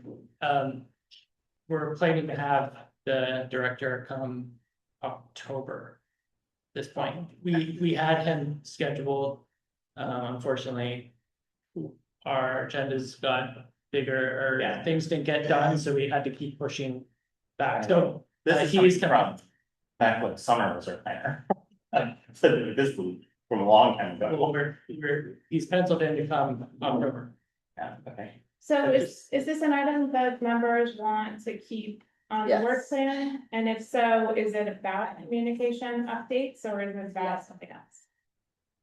Yes, I think it is about updates to Mid-Penn as it pertains to farming and ranching, So especially. this is really about Mid-Penn and not what. And RCD with the water, right, the resources that they can provide and do provide.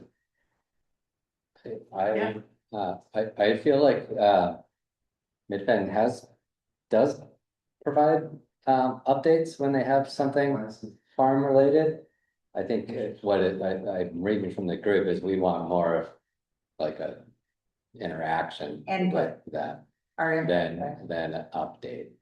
And I don't know that that's Yeah, I think- appropriate for us or not, the app, but, that's just what I'm sensing from the committee is we want to be part of a conversation, but I don't feel like they haven't been updated. It's like on policy, like policies. I mean, yeah, when they Like that have kind of policy thing. changes, they have, they're not necessarily asking for our feedback, sometimes they do, but I do feel like. But there was specific things when we had the workshop, regarding them and things that input that we wanted to give them and we wanted to receive from. That we discussed here and that kind of stuff is the input, I think you're talking about, the interaction. That we're Which seeking. is, yeah, I think Brian makes a good point that the AAC can't necessarily control whether other groups want to solicit input from the AAC, hear input, do anything with it. AAC could certainly say, we want more communication, we want them to come to us and provide updates. Well, the reason that Brian Malone, I believe it is coming to the upcoming meeting and we agendized him is because of the workshop. We had discussed having them come to discuss certain matters that we brought to the AAC after that workshop. And so we reached out to him, the subcommittee reached out to him, and it just, like Robbie said, unfortunately, the agenda got pushed back a little bit, but he is returning in October, and but that's the very reason is because everybody wanted to provide the input specifically to him about some certain things, and he said that he would come back for that. Crystal and then Peter. I think a lot of it also could be a little just more understanding on how they do their grazing leases. If they are going to continue supporting ag, there were some row crop farmers in here wanting more information from them as well. Okay, so just what if we change the wording on this one to improve communications with SMC ag related organizations, those in parentheses, through regular or periodic information updates? Is something like that? I think that's good. Regular. Could we add, provide input? I mean, obviously, we don't have to use input, but we gathered such good input at that workshop for them from the local farmers. And that's part of why they're coming to us in October, so if that's. I mean, you could, that they don't have to take our No, input. and they might not, but I think we need to do our due diligence. And take the information we gathered from the workshop and pass it along, like we said we would, to the farmers. I think also with RCD, we have an ag ombudsman that never shows up, and I think, it'd be important for them to come and listen to the meetings here, especially if they're out in the public giving advice and trying to help other farmers, with certain items, Okay, so with the changes I suggested, do folks feel comfortable with that as work plan item? Yeah. Okay. Yeah.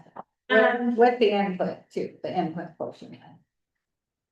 Yeah. Yeah, and Post used to, each time they did a project or work with Minpin or something, they used to come and give us a presentation and they have not.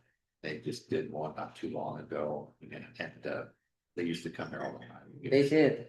Yeah. They do a presentation on what they were gonna do. Right. And then they just gave that property to Right. the state. And then like when they did the Juicy project, they gave their presentation, showed what they're gonna be doing, what part they're saving in ag. And like Marilyn just said, they just did a project at the state beach that took away ag.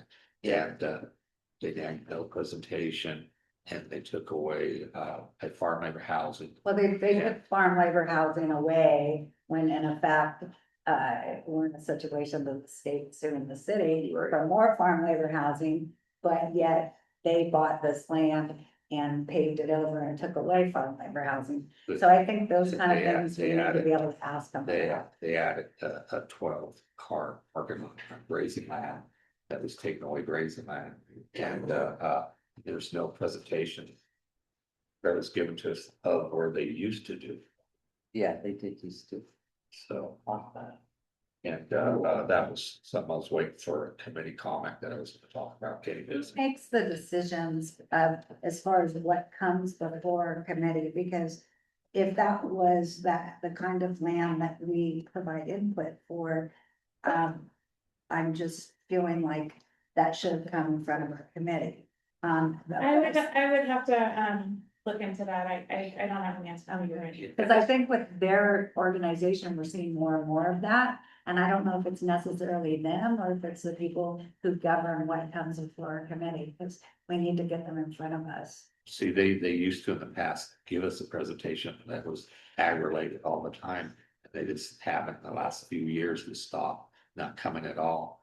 And so that's what. But the primary. And in our workshop, that was one of the things we mentioned with them and to be to that. Okay, so with the changes we've talked about to some of the wording, are members comfortable with this work plan, and do they think they can sign off on it and approve it this evening? I'm fine with that. I think it's a good start. Would anyone like to make a motion? I'll make a Repeat that motion. again, Sophie, please, and clarify. So I'm asking if anyone would like to make a motion to approve the work plan with the changes that we've discussed. I'll make the motion with the changes that we discussed. I'll second. Sorry, this is Brian. Was there public comment on the side? Oh, I'm sorry, Brian. No problem. Here, So I just want to clarify though, that you put input in there on that particular one, right? yes, I heard Okay, you, perfect. that info was important. And you put that in, though, just before, so I voted properly. And I guess maybe the post should be mentioned. Post and mid, Yeah. oh yeah, midset's on there. But I mean, Specifically. just because I'm not gonna see a hard copy of it, so you put input in. Yeah, you left. Okay, Yeah. okay. Not post like that. And post. John. Okay, do we have a public comment? Is that Wait. correct? What, public comment? Public comment? No. Okay, so now, Sophie, do you wanna, do the vote? Oh, no, you can do the vote. I could do the vote? So, second. I second. Okay. My favorite day. James made a motion with our, And who corrections. seconded it? I have second. Okay, so it's been moved and seconded to approve the work plan with the revisions, including input. And all those in favor say aye. Aye. Aye, opposed? Okay, so it passes. And thank you very much. Next is, see, we did the action request, we adopted it. 707. Right. 707, SB 707 teleconferencing, presenter Deputy County Attorney Brian Pettit. The action request is a question and answer, and for us to vote on teleconferencing if that in fact is needed. Go ahead, Brian. Thank you, Madam Chair. Good evening, everyone. Nice to be presenting to you. I'm going to be presenting on some recent changes to the Brown Act under SB 707. It's really sort of the biggest changes to the Brown Act that we've seen in a while. And so this presentation is going to go over just generally what the rules are for teleconferencing under the Brown Act, and then highlight the most recent change under SB 707, which gives the Agricultural Advisory Committee a new option if you choose to opt into it for teleconferencing. So there are 5 different forms for purposes, there's actually more, but for purposes of the AAC, there are 5 relevant forms of teleconferencing under the Brown Act. The traditional rules, reasonable accommodation, emergency, just cause, and then the big new one is teleconferencing as what's referred to as an eligible subsidiary body.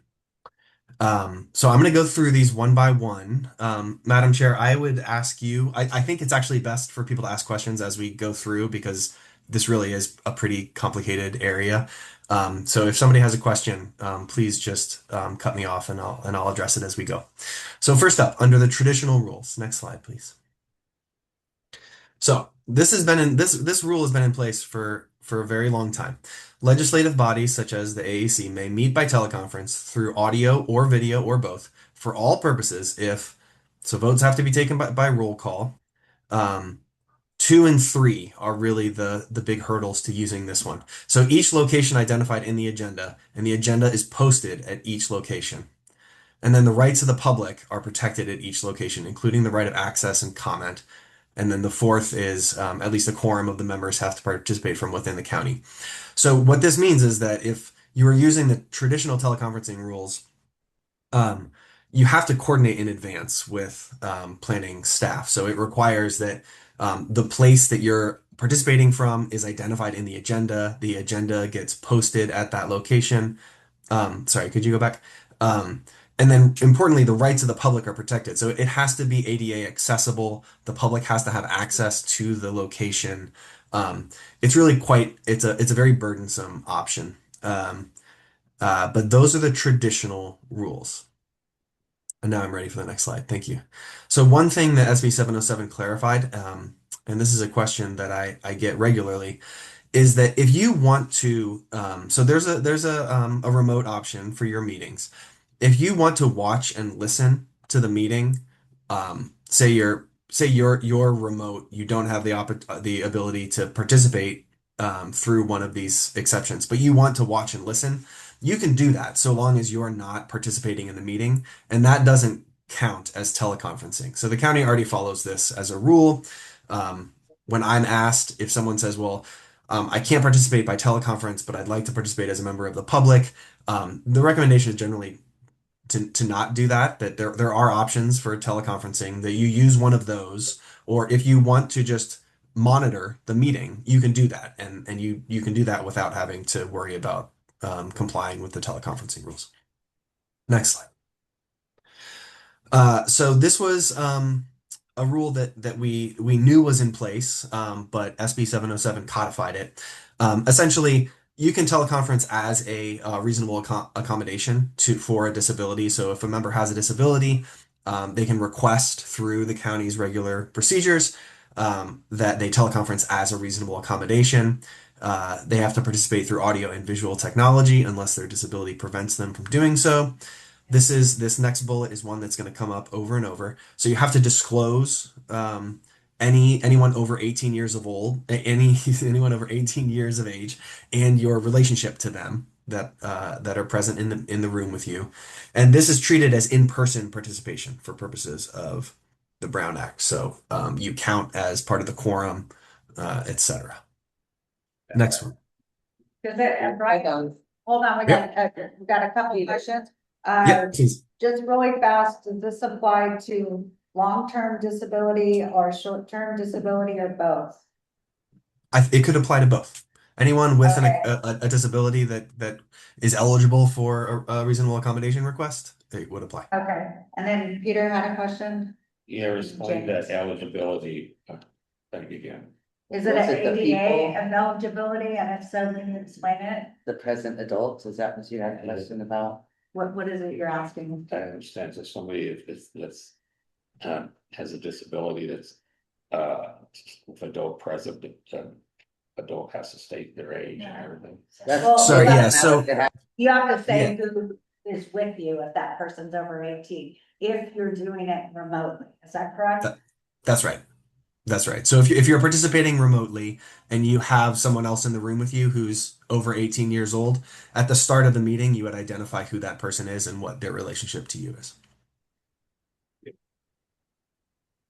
James has a question, so. So when I was looking into this as well, I kind of also remember seeing something about like, if you're a caretaker for someone who's on disability, you can also teleconference this way. We will get there. That is under the just cause option. So emergency teleconferencing, this is our COVID rules. So teleconferencing is allowed during a proclaimed state of emergency or local emergency. Um, the legislative body has to make and renew findings every 45 days. And roll call votes are required. So we used these during COVID. It could apply if there's a state of emergency declared for hopefully not, but another communicable disease pandemic, but also if there's a physical emergency, if there's an earthquake or fire or flood that is prevents the committee from meeting in person an emergency has been declared, you can teleconference under the emergency teleconferencing option. Okay, so these are the ones that tend to come up most often.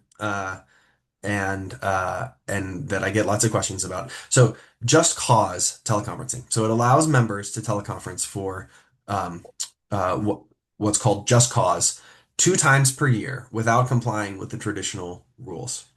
There's that asterisk next to 2 times because there's actually there's a formula for how many times you can do it based on how often your body meets.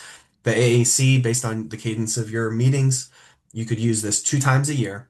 And so you can use it without complying with the traditional rules. You don't have to let the public attend where you are. You don't have to post the agenda. You don't have to identify your location in the agenda, but you're limited to 2 times per year. And so what this requires is that the member notify the body at the earliest opportunity possible, and that could be at the start of the meeting. And the quorum requirement is that a quorum of the body still must participate from one public physical location clearly identified in the agenda. Next So slide. it's only counted as a quorum for purposes of people in attendance and seated, you know.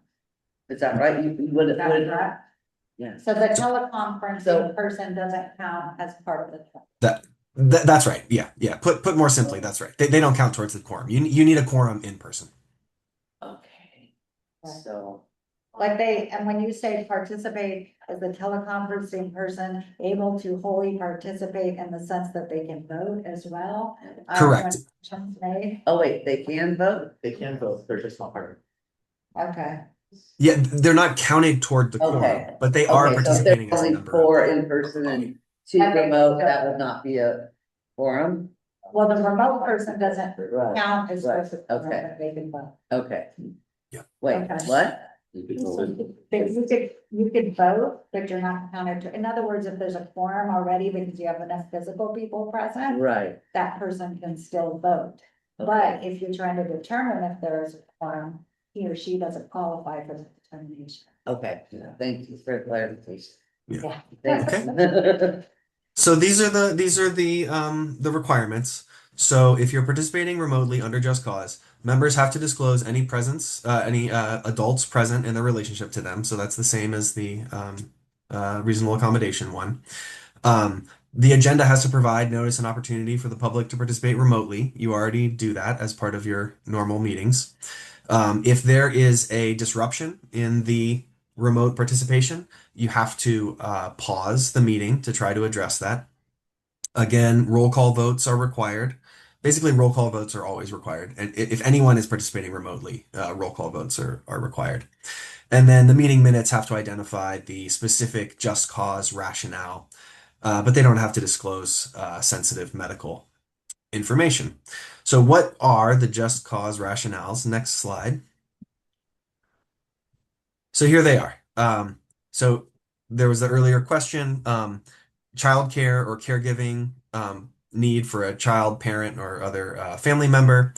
If you have a contagious illness and don't want to participate in person, a need related to a physical or medical condition that doesn't rise to the level of a disability for purposes of the reasonable accommodation version of teleconferencing. If you are traveling while on official business of the county or another local agency. If you have an immunocompromised family member that you're worried about having them exposed to you being exposed to lots of people, a physical or family medical emergency. So this used to be a separate basis for teleconferencing, but they lumped it in with just cause teleconferencing, and then lastly, military service obligations. So these are the bases for using the just cause teleconferencing. Which brings us to the last version. So this is the new one. This is the one that was introduced by SB 707. So the Agricultural Advisory Committee qualifies as what's called a eligible subsidiary body. So the Board of Supervisors has authorized AAC members to meet entirely via teleconference. So you're authorized to do so, but it isn't effective unless and until you take action by majority vote to approve fully remote participation. So if you approve it, the public, sorry, so this is public participation. The public has to be able to participate via two-way an audio-visual platform such as Zoom, like you have, and a physical meeting location designated by your body has to be provided with a staff member present. Members participating remotely must appear on camera unless prevented by a disability. So approval of this version of teleconferencing, it doesn't change the public's options. So there has to be a physical location. The staff has to be present, or a staff member has to be present, or the public can participate remotely. Sorry, we have a public member with a question. Yeah, I think there's either a typo or maybe you misspoke, because it says via two-way audio visual platform or at physical meeting location, so you said and? Which one is it? Either or? So so a member of the public would not be able to participate both in person and remotely. So that bullet says they can participate either via a two-way audio-visual platform or at a physical meeting location. That would be their option. Both of those options are available to any member of the public, but they would have to choose one or the other. Okay. Does that does that answer the question? Yes, it does. Thank you. Go ahead. Furthermore, this doesn't require any member to participate remotely.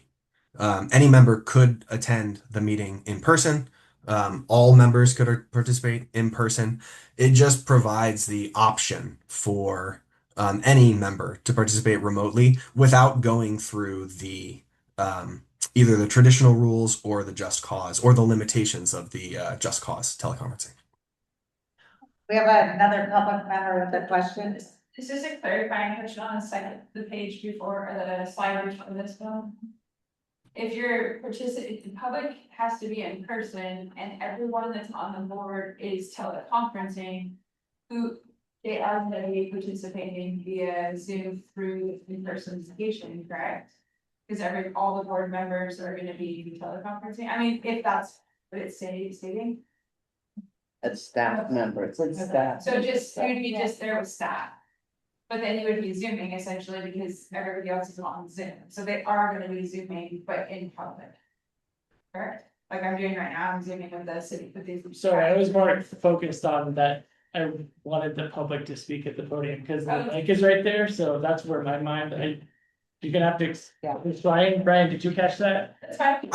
I think I heard it. Yeah, I'm sorry. I missed that last. So if I heard the question, Did you need her to repeat that, Brian? I'll do my best to answer it, and if I don't, then I'm happy to we can try again. So I want to emphasize again that if the AAC approves teleconferencing as an eligible subsidiary body, it doesn't require any member to participate remotely. Any member could attend in person. I believe that the speaker said, is there a scenario where if all members of the committee participated remotely, a member could show up at the physical location with the staff member present, and they would be addressing the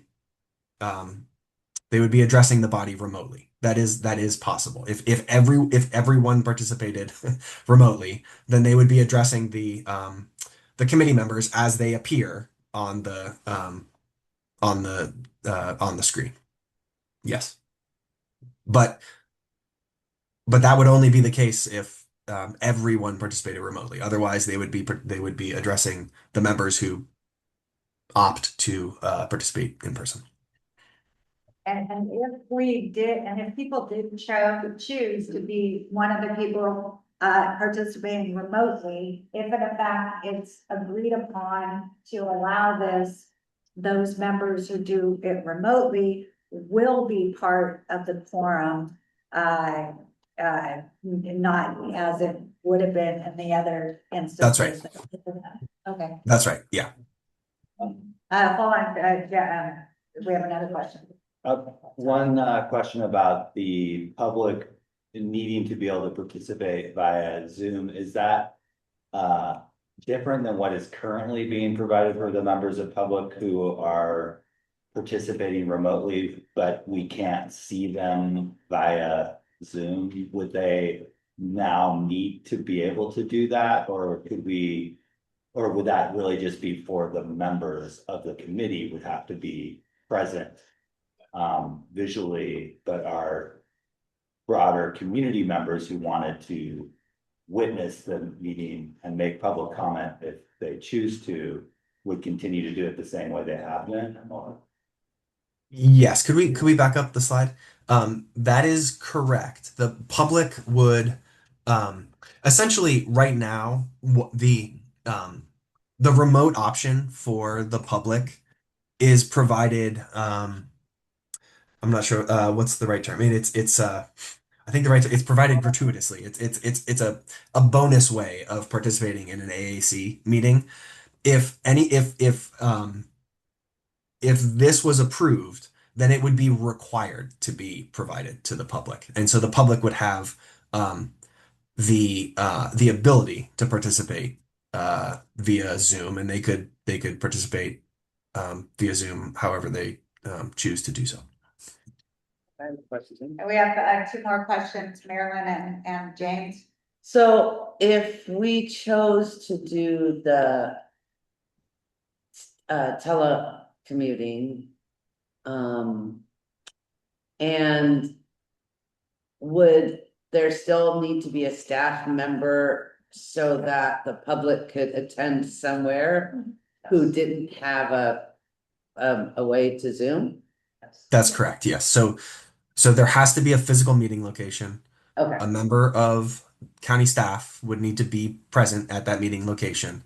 It just provides members the option to either attend in person or attend remotely without having to go through either the traditional rules or the limitations of the just cause. Okay, thank you, Brian. Certainly. James? I just want to make sure that it's not requiring to a audio visual for guests, because I know we have some people that call in from phone, or there may be people that won't have video and just their audio, if that's okay. Yes, the public gets to choose how they participate. If they want or are limited to just audio, that's fine. Very question. Crystal, I have a question. Just clarifying that this also will allow the chair or the vice chair to not be here at the meeting, but to attend the meeting on Zoom. So they're gonna Yes. be running the meeting from their living room or wherever they choose. Yes, that is I just want to make sure. yes, that is that is a possibility. I would say, just as a matter of practice, I don't believe it's addressed in your bylaws or procedural rules, but typically if most people are attending in person and the chair needs to attend remotely, it's typical for, if the vice chair is in person, for them to sort of relinquish the gavel to the person in that's attending in person, just because it makes it a little bit easier to manage the meeting in person. But you're right that it's possible for the chair to chair the meeting remotely. And there's nothing in your rules that sort of require that deference to someone in person. But it's often, as a matter of course, that's often what's done. Okay, Ryan and then Marilyn. Not a question. I just want to make note that it's after 8 o'clock, and I think this committee has a habit of just naturally running late. I don't think that's something. It's not, there's no end time to our committee. I'm making note of it. I'd like just for that to be on record. I would rather this meeting not go too late. Don't noted, yeah. Okay, if I think any- Yeah, Sorry, I think I'm just about done. I can wrap up my piece.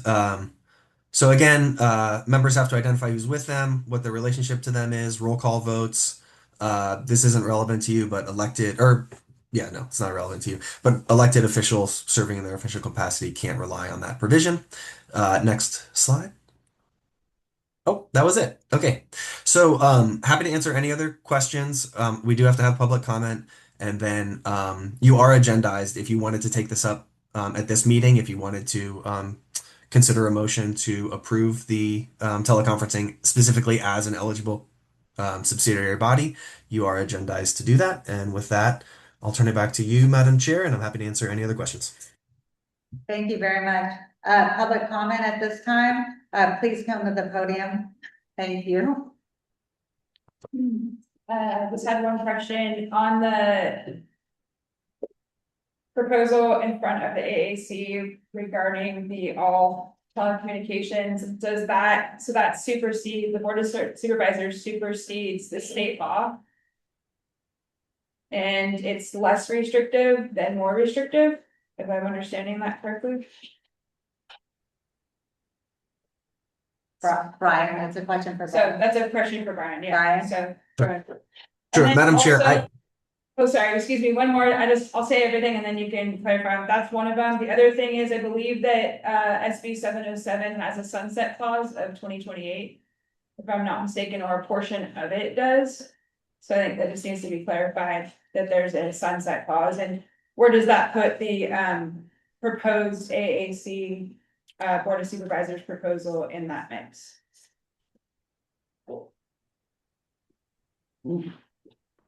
There should be, I guess there should be language at a Board of Supervisors meeting that I don't know if you guys got that in your packet, I don't know if it's in there or not. We did not.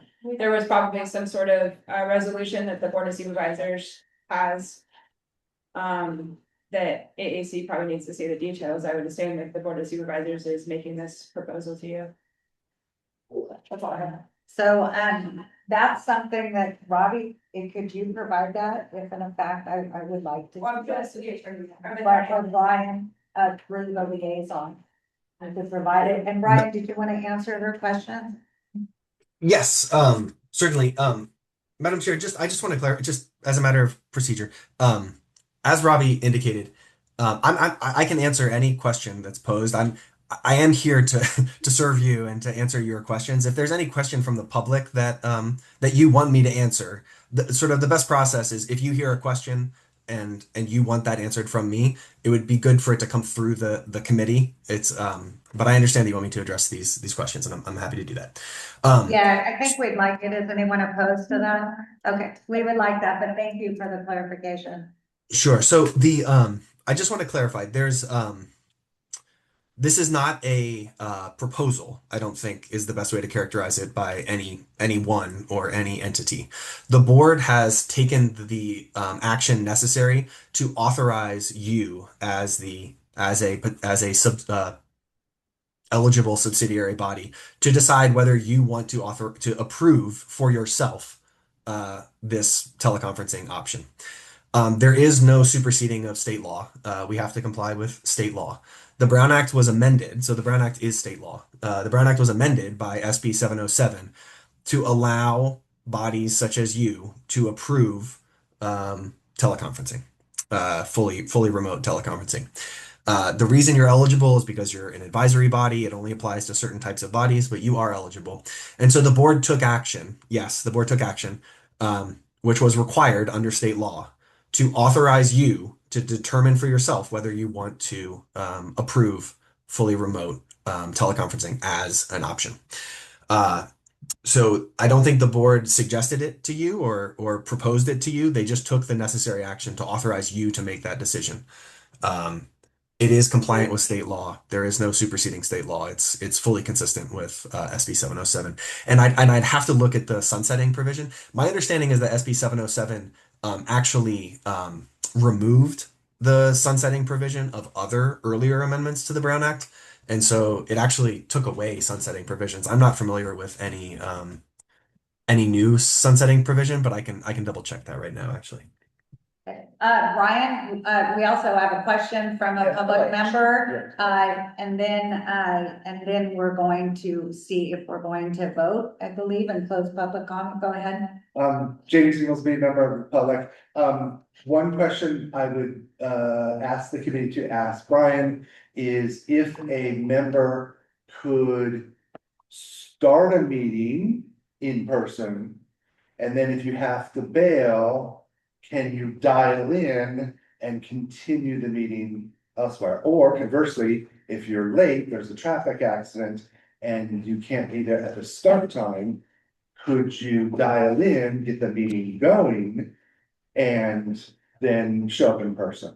So if you wanted to ask him that question, you could, but I will finish with my comment. This seems like a pretty good deal, like you don't really have to change anything. You could still do and vote on the next vote, which is where you're gonna be. You could still do everything exactly the same, but then, like I said, you have a little bit more flexibility and also you could recruit other people to join the committee that can't actually physically attend all the time. Thank you, I appreciate your time. Curious about. Thank you for the public comment. Okay, answer that question. If it's okay with the committee, he answers it. Yes. Marilyn, did you have a question after that? I do. Okay, hold the question, answer the question, Marilyn, and then we gotta vote or move her to the next thing, all right? So- Unless somebody has something pressing. So the short answer to the public commenter's question is yes.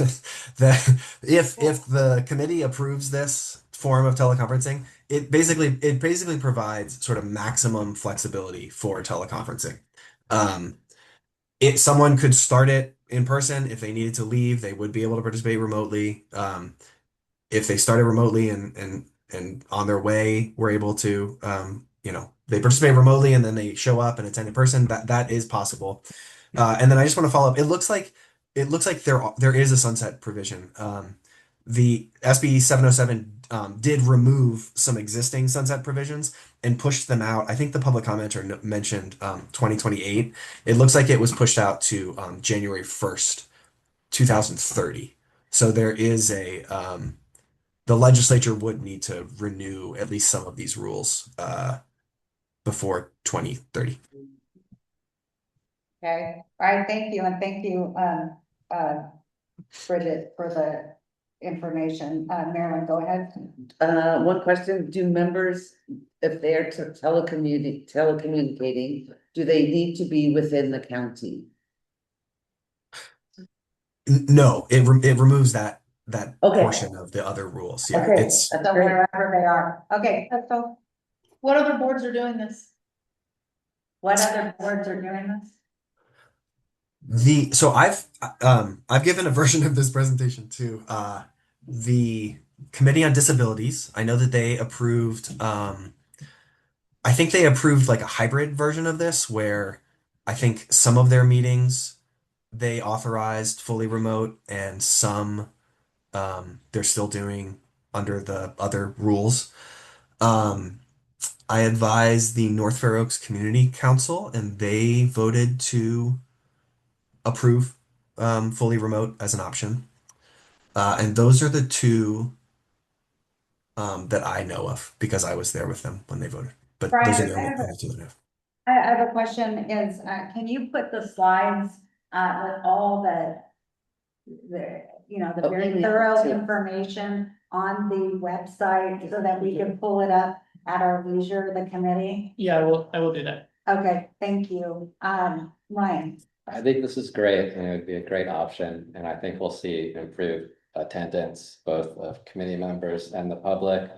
Just makes it all accessible and it's a relief to see things kind of change and adapting with the times. Is it now the time to make a motion to approve teleconferencing? Yes. Okay, motion to approve.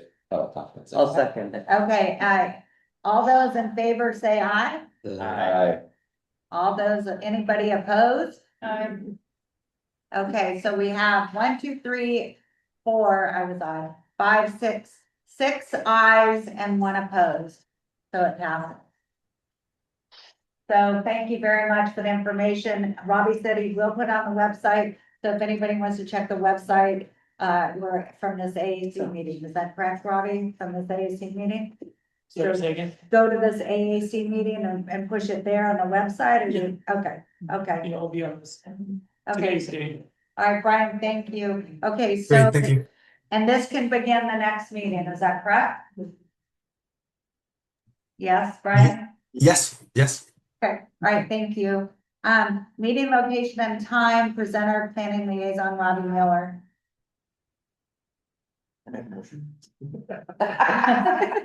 Okay, vote on location, Half Moon Bay Library, District 3 Supervisor's Office, and time of monthly AAC meetings, Robbie Miller.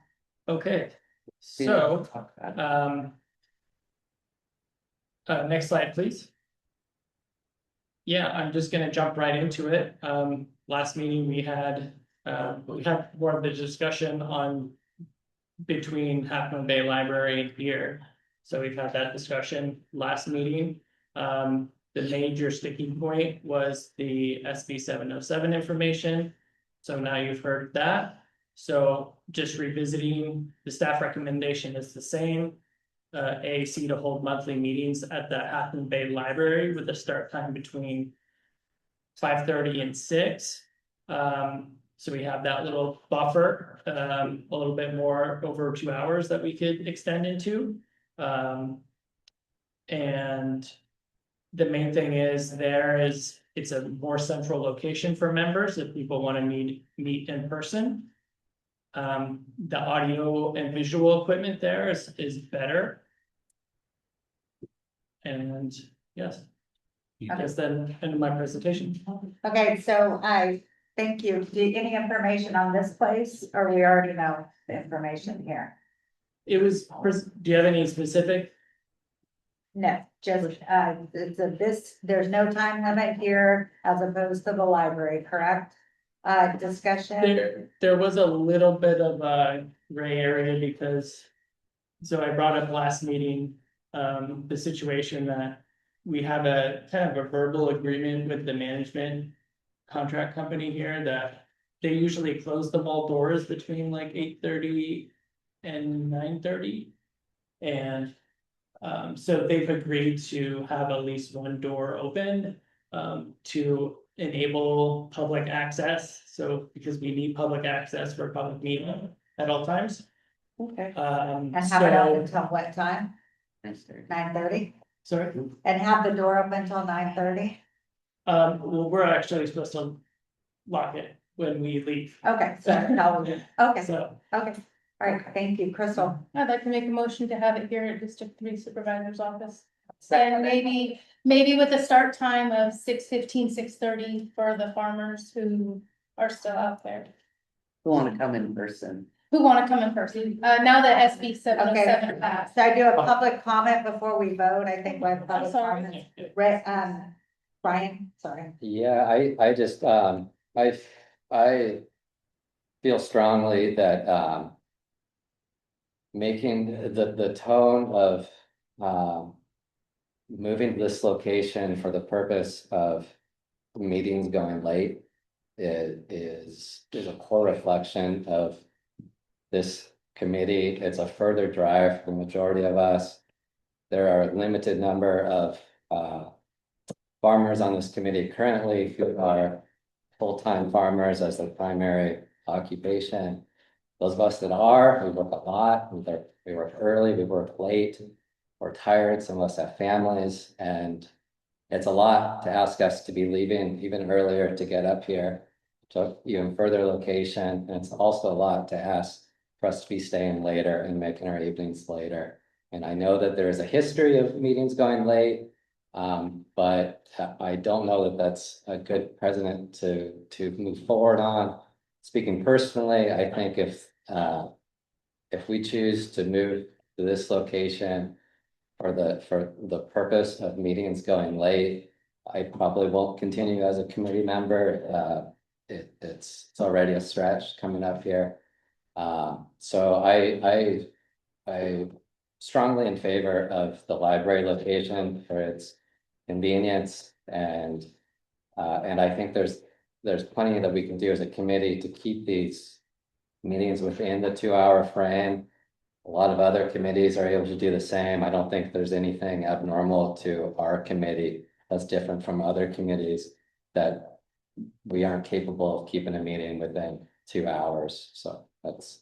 Thank you for being candid. Yeah. Explain that. Before we vote, a member of the public. I just wanted to say, similar comments. It's centrally located and most of the people that attend are on the committee are south of Half Moon Bay or in Half Moon Bay proper. And I think that the library is a great place. It's located there. I think also this committee has made a commitment to be on here and has been appointed. So if it does go a little longer, I think that's the commitment you make every month to preserve and to increase agriculture. So if some projects and things run a little bit later, I think you have to be flexible. I don't think it should be a standing thing, but I think it should be something that is considered because you did commit to this in your time. Also, hope that you don't all telecommunicate going forward, just because being in person is very constructive. Your mannerisms, you're speaking to one-on-one and having face-to-face is very important. And in Zoom, you don't get that connection. And it's not fair to the applicant as well. So I think that that's something you should really take into consideration when you're appointed to this committee. Thank you. Thank you. I just wanted to give my input as a committee member. Is for me, I could go either way. For me, it's not really about the time issue. It's for me, this particular location allows me to see everybody better and be able to respond to hand raises and such. But of course, I'd be fine with the library if it needed to be, but I do like being able to, I can run the meeting better, and I assume that means any chair could, and because it's a bigger space. Marilyn. So, it's 8:22 and we're just about to wrap up. But if we were at the library, we wouldn't have been able to hear this, make a vote. We haven't gone past 9:30. But we could have if we were a little more effective, I think. Well, but we've had effective discussion all night. I don't think there was any fluff going on tonight. That took up a great deal of time. So I'm in favor of this, just because it's 8:23 and we wouldn't have been able to have this discussion. So my opinion is this is a great location. Everybody can see. There's plenty of room for the audience. So. Thank you. Through the chair. So we The have a motion. recommendation, if you could put the slide back up, because the recommendation, you could start it at 5:30. We do have the library room starting at 5, but 5:30 is recommended because it gives at least like 30 minutes for setup. I don't think Was that's. 8 or Wait, no. 8:30 the hard cutoff at the library? I thought 8:30. 8:15 So is the hard. So that would be 2 hours and 45 Okay. minutes. But who can get here at 5:30? You can't get here. We do have a motion on the table. Should we vote on the motion in the second? And then discuss the Right. other options if it fails, or should we continue the discussion and then vote on it? There was a fairly good discussion already. If you want to see if there's more discussion, then. Okay, then if and it's then, not- but we do have a motion on the table in a second, so we do have to vote on that. I don't wanna not do that. But we'll do more discussion, you said first, right? Okay, Crystal? So the start time, I think, would be the only thing that needs to be discussed, because I know Cole had mentioned before, 6:15 worked for him. It gave him that extra 15-minute buffer. So starting at 5:30, I think would be really. I think it'd be more difficult for everybody to get there at 5:30 for a start time. Did you want to amend your, Well, that's, I said earlier, You said between six. make a motion to have it here with changing of the start time, that would be more realistic for the farmers. Okay, I've got that you said between 6 and 6:30. So is that still the same or did you Yeah, want no, to change that's it? perfect. Okay, Keep it the same. okay. And Marilyn, you seconded. I Is there any did. more discussion before we vote? Okay, so we have people strongly against it, people strongly for it, people like myself that could go either way. So all those in favor of the motion that Crystal gave to have it here with a start time between 6 and 6:30, say aye and raise your hand if you could help me. Okay, so 2 people. Okay, and I'm gonna do a 3. Okay, and then I, okay, and then all those opposed, raise your hand with an eye. 1, 2, 3, 4. 4 opposed. Ooh, okay, so we need another motion then, right? I'll make a motion for the library starting at 6 o'clock. Okay, do we have a second on that? I'll second that motion. Okay, John Bar second it. All those in favor, say aye and raise your hand. 3, 4 people. All those opposed, aye, raise your hand. 3. Okay, so the 4's got it. So it's the library at what time? 6. 6 o'clock. Okay. I want blue house one. Okay, all right, thank you. And next is committee members' updates and questions to allow committee members to share news and or concerns of items not on the agenda. Oh. Yes, Yeah. yeah, There was a project that was set forth. That between post property and work with the state. And of the beach that's just north of the turnoff of north of 84. And usually post, like I stated before, always comes there and gives a presentation to den. And there was a farm labor housing that was taken away. And they put up, the state put up a extra 12-car parking lot that was on grazing land.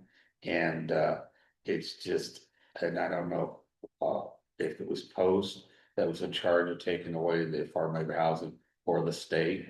This is some state ownership and right now, but no, they work together and it's kind of funny that the state is suing the city of Half Moon Bay for not having enough housing and particularly farm labor housing. And here, just on the outskirts of Half Moon Bay, is farm labor houses taken away, and that was worked with Post in the state. It's kind of like that's all. thank you. Planning, any other committee members, something not on the agenda? No? Okay, so planning liaison report, presenter San Mateo Planning and Building Department Planning Liaison Robbie Norman.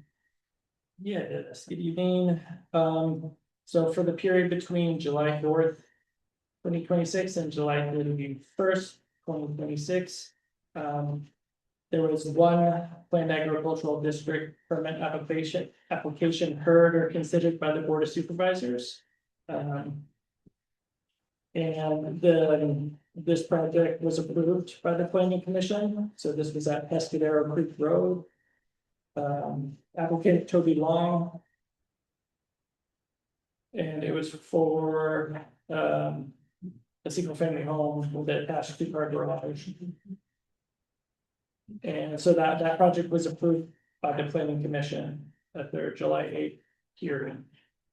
And then for upcoming planned agricultural district permits, there were no permits applied for during that period. And then let's see, for coastal development exemption permits, there were 2 permit applications received.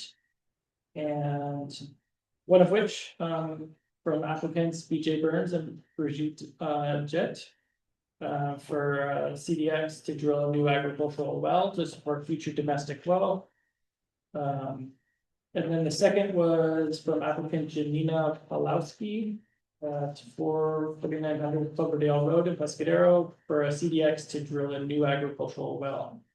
And then the next meeting will be October 10th. That's a Saturday. That's a Saturday. October 12th, 10th, sorry. Yeah. Sorry, October 10th. That's a Saturday. So is there no September meeting then? And then this Oh, says sorry. election, Next meeting, September 14th.